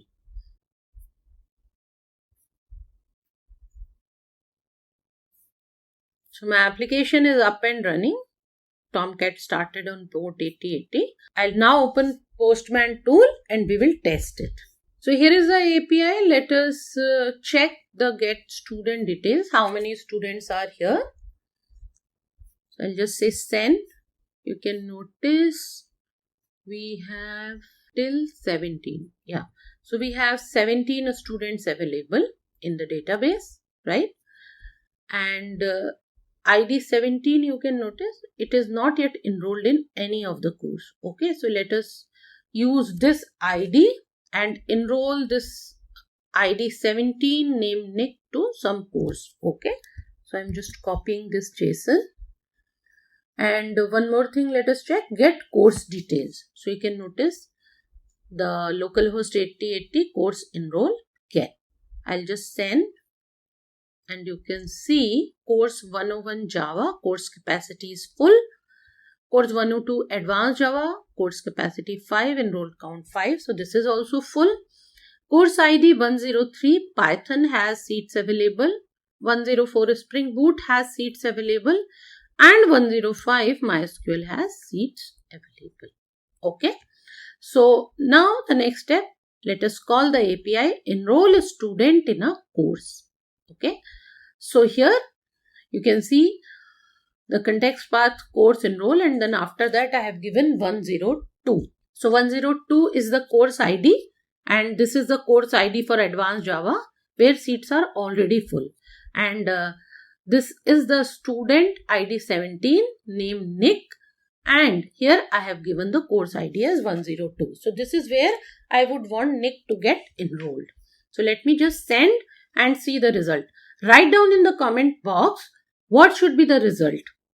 Okay, and if you are coding along with me, write whether in your project you are able to get desired result or not. So I'm just sending and see what I am getting. 500 internal server error. And let us go back here and check in the console.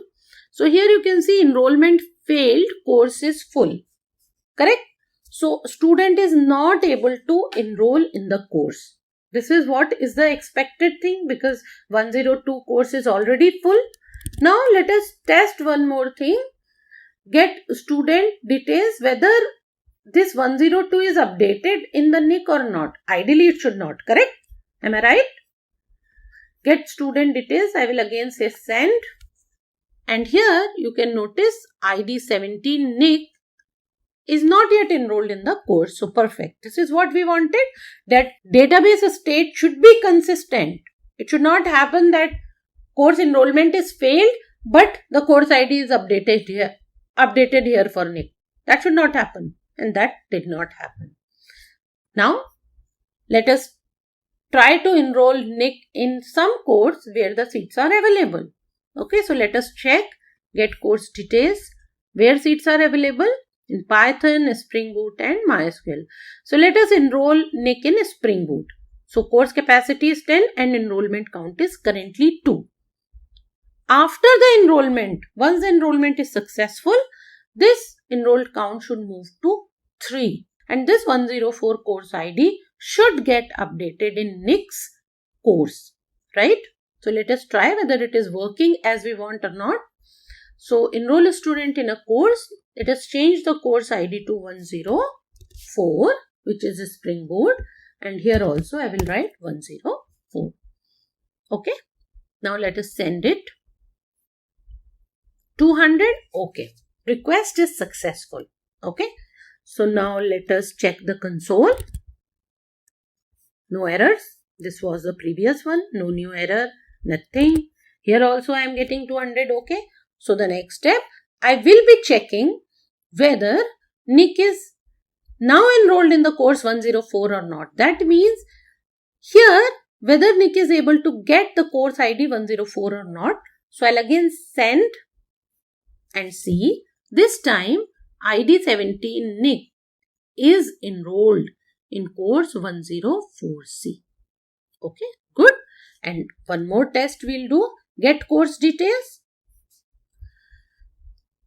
In the course enroll, earlier for 104 Spring Boot, enrolled count was 2. Now I will again send the API and let us see whether it has moved to 3 or not. So I'll say send and see in a Spring Boot, enrollment count is changed to 3 for course ID 104, right? This is what we wanted. So this is a successful scenario. Let us test one more thing. So 2 scenarios we have tested. Success scenario where a student has finally got the course ID updated in the corresponding entity and the course ID counter is accordingly incremented. And another scenario was when the course was already full, so student entity or student state was also consistent in the database, so their course ID was not updated. I hope these 2 scenarios are clear. Write your answers in the comment box whether you are able to execute things till here or not, understand things till here or not. Now let us test one more scenario. Enrollment student in a course, and here let us try to enroll a student in some course which does not exist. So let's say 108, and here also I'll give 108. Okay, and let us see what happens now. I'll say send. Internal server error. Let us check the console. Course not found. Okay. And here in the student details, ideally for this 17, the course ID should not get changed. Send. See, ID 17 Nick is still enrolled in course 104, not in 108. So this is another thing which we wanted to test, and my database state is always consistent. And that is the magic of transactional annotation. Now here is the last annotation of this masterclass, that is lazy annotation. Lazy annotation. This annotation tells Spring that don't instantiate everything right now. Rather, wait until it is actually needed.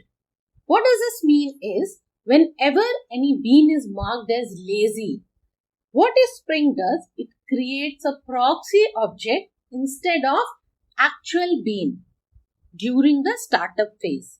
And the real instance of that bean is only created when the bean is first time used. Meaning, by default, what happens in the Spring ecosystem, whenever any application comes up, all the beans gets instantiated by default. But if you have marked any bean as lazy, then that bean will not be instantiated. Rather, whenever it will be called for the first time, then only that bean will be instantiated. And during the startup, a proxy object for that will be created. And where to use lazy annotation? You can use it with add component or add bean. You can use it with add configuration class, and also you can use it at the injection point, that is with add Autowired. So let us have a look on the key points for lazy annotation. Startup time. By default, Spring is eager. That means at the startup point itself, all the beans will be instantiated, and that makes build slower because everything will be created at the time of the startup. So generally, with eager initialization, startup of the application becomes slower. But when you mark some beans as lazy, that means you are very clear in your application. During the startup, those beans are not required. You mark them as lazy, and as and when those will be required, those will be instantiated.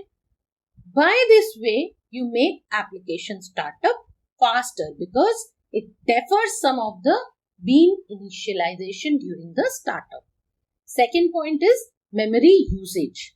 Because everything gets instantiated at the startup in case of eager, so memory usage automatically becomes higher. Whereas if you mark some beans as lazy, in that case memory usage becomes lower initially. Error detection, in case of eager, it will be immediate. So that means it catches any configuration issues at the startup itself, because at that time only all the beans are getting instantiated. Whereas in case of lazy, error detection might be delayed. Why? Because whenever that particular bean will be instantiated, which is marked as lazy, and if it has got some configuration issues, then it will throw the error. And then performance. For eager initialization, performance will be smooth at startup, whereas in case of lazy, during the first request, it can cause a slight delay. I hope these differences in eager and lazy initializations are clear. So now the use cases of lazy initialization. Normally, when to use lazy initialization? So number one is heavy resource beans. So if there are some beans in your application which uses a lot of resources, and those resources will be utilized at the time of startup of the application, but those beans might be needed a little later in the application. So in that case, you can mark those beans as lazy. If there are certain circular dependencies, in order to break them, you can use lazy beans because it gives you the benefit of creating proxy objects. But yes, in general, to have circular dependencies in any of your project is never recommended. And then the third use case can be development speed. So if your need is your application should come up very fast, and in the later stages, as and when the things are needed, you can, instantiate, your application can instantiate those beans. Or if you are just testing your application, you are developing some feature and you would want to quickly start your application in order to test that particular feature. So in that case, you can mark certain beans as lazy so that development speed can be faster. Now let us start with the demonstration of lazy annotation. Here is the IntelliJ IDEA editor. I will be using IntelliJ IDEA editor for the demonstration purpose. You can use any other Java editor of your choice. I have created the basic structure for annotation demo application. So here is the SpringBootApplication annotation. So the main starting point for your Spring Boot application. So in this, I will be building a simple report controller application with the help of which I will be demonstrating you the usage of lazy annotation. Okay. So mainly the purpose of report engine or report export engine kind of stuff is to download some kind of reports. It can be of PDF or can be document or can be any other file. Normally to generate and download those files, those are some kind of heavier task comparatively. That makes the logical place to use the lazy annotation. Okay. So first of all, I will be creating a report export engine, then report controller, and then we will see how to put and where to put lazy annotation, and we will be testing all this. So let me just quickly create a new Java class, and I will be naming this class as Report Export Engine. Okay. Let me add it to Git because my project is getting synced up with GitHub. So here is my public class Report Export Engine, and I will be annotating this class as service. Fine, because I will be doing a business logic inside this class. So first of all, let me create a array list. I'll just say private final list string. Okay, and let's say I will just say loaded templates. Fine, and inside this I will be just say new array list for. Okay, let me just import the relevant classes. Now let me write a constructor for report export engine.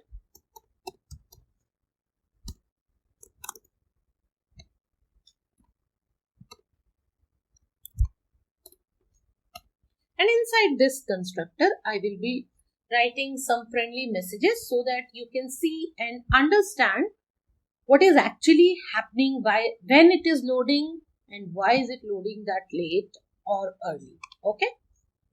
So I'll just say system.out.println, and here I will just give a message, maybe something like starting heavy initialization. Okay, so this will give you the message when this bean will be instantiated. Now let me add some stuffs to this loaded templates. So I will simply say add and maybe some string, maybe some invoice template. Okay, and some tax reports also let us add here.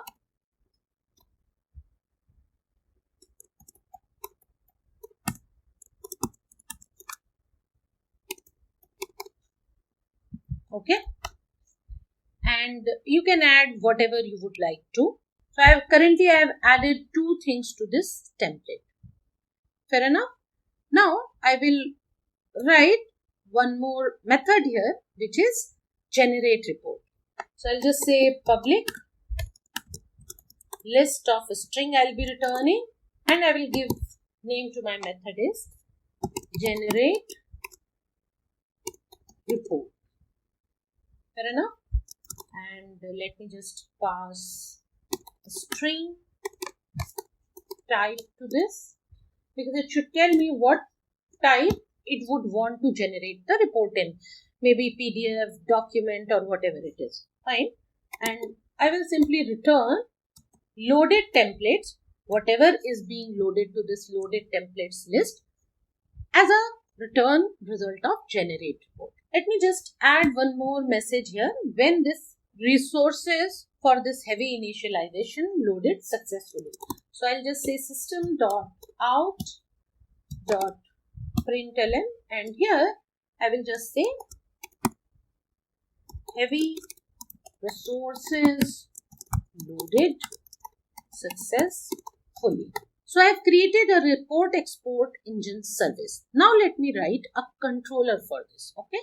So I'll just say new Java class report controller. Okay. So here is the report controller. Since it is controller, I will annotate it with REST controller so that it should get the capability to handle the web requests. Now inside report controller, I will Autowire report export engine because it will further be calling that engine for generating the report. Okay. So I'll just say Autowired report export engine. Fine. So I've Autowired report export engine here, and then I will write the constructor of report controller. I will write some friendly message there. I'll just say public report controller, And inside this, I will just write some message so that user can understand what is happening behind the scenes. System.out.println, and inside this, I'll just write initializing with a proxy object. So in this constructor, I have just given a friendly message to inform the user what is happening. And now I will expose a method for report generation. Okay, so I'll just say public list of string I would like to return, and the method name, let's say export, and it should expect a request parameter. So I'll just make use of request param here, and I will accept the type in which the report is expected. Fine.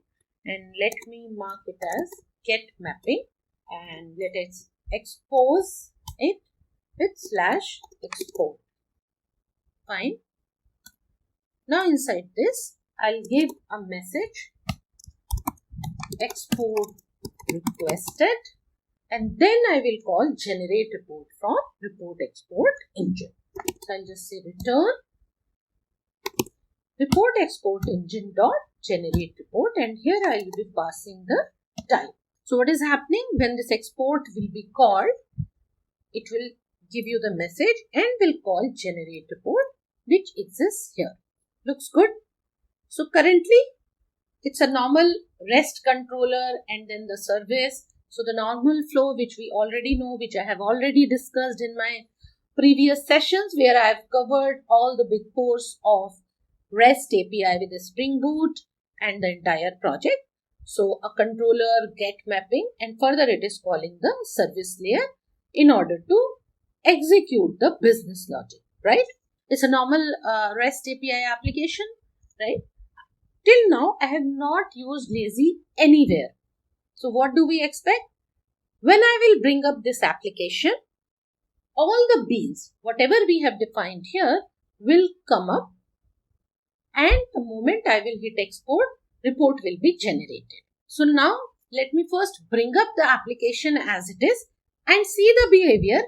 Then as a next step, I will show you where to put lazy and how to make or how to defer some of the bean initialization. Okay, till it is first used. So now let us bring up the application. What is happening? See, my application is up and running. Tomcat started on port 8080. And here itself you can see all the messages got printed. Initializing with proxy object, starting heavy initialization, heavy resources loaded successfully. What do we understand from this? The moment this application is up, it has initialized all the beans and everything is loaded here. Fine. This is the default behavior of Spring application. Now let us test the export method. Then we will move towards where to put lazy annotation. Since it is get mapping, so I'll make use of browser window to test it. So I'll just say localhost /8080 default Tomcat port /export. Let me hit enter and see what is happening. I've got the error page. Why? Write your answers in the comment box. What is the reason for this error page? I hope you have written the answers. So now let us see the issue. So I have just given export here. Whereas in the export method, I am expecting a request parameter also. So how to give that? I will just say question mark type is equal to, let's say I would want to have the report in PDF. So I'll just give the type here. Now let us hit enter. Cool. Let me just do a pretty print. And what am I getting here? The two resources which we have loaded in our export engine. And you can see the message export requested. All looks good. This is the default eager initialization behavior, the default behavior of the Spring application. Now let me terminate the application. And now let me make this heavy resource bean lazy. How do we make that? Just below this service, I will put add lazy. And you can see this lazy annotation is part of Spring Framework context annotation. Fine. So I have put lazy annotation here, which is indicating now that this bean should be loaded lazily. That means whenever this bean will be requested for the first time in the application, then only this will be loaded. Till then, its loading will be deferred and my application will come up with a proxy object for this report export engine. I hope this part is clear. And in the report controller, you can notice I am auto wiring this, right? So at the time of initialization, it will be auto wired, but I would want to defer the initialization of this. So I will put add lazy here also. So what happens? Now this report export engine will be lazily instantiated, and then accordingly, that means for the first time when we will be hitting the export get, this thing, this will be loaded and the report will be generated and returned. Let us see the changes in the messages. That is the reason I have printed all these messages here, so that you can see the difference. Okay. So now let me bring up the application and we'll see the messages first, and then we will export, and then we will see the further messages. So I'll just say run. And here you can now notice Tomcat started in port 8080, but this time it is only printing initializing with a proxy object. You can see the difference. It is just printing the constructor message of this report controller. Whereas in the report export engine, earlier we have got all these messages printed initially itself, but this time no. Fine, but my application is up. How? With a proxy object of report export engine. Now let us hit this export type PDF.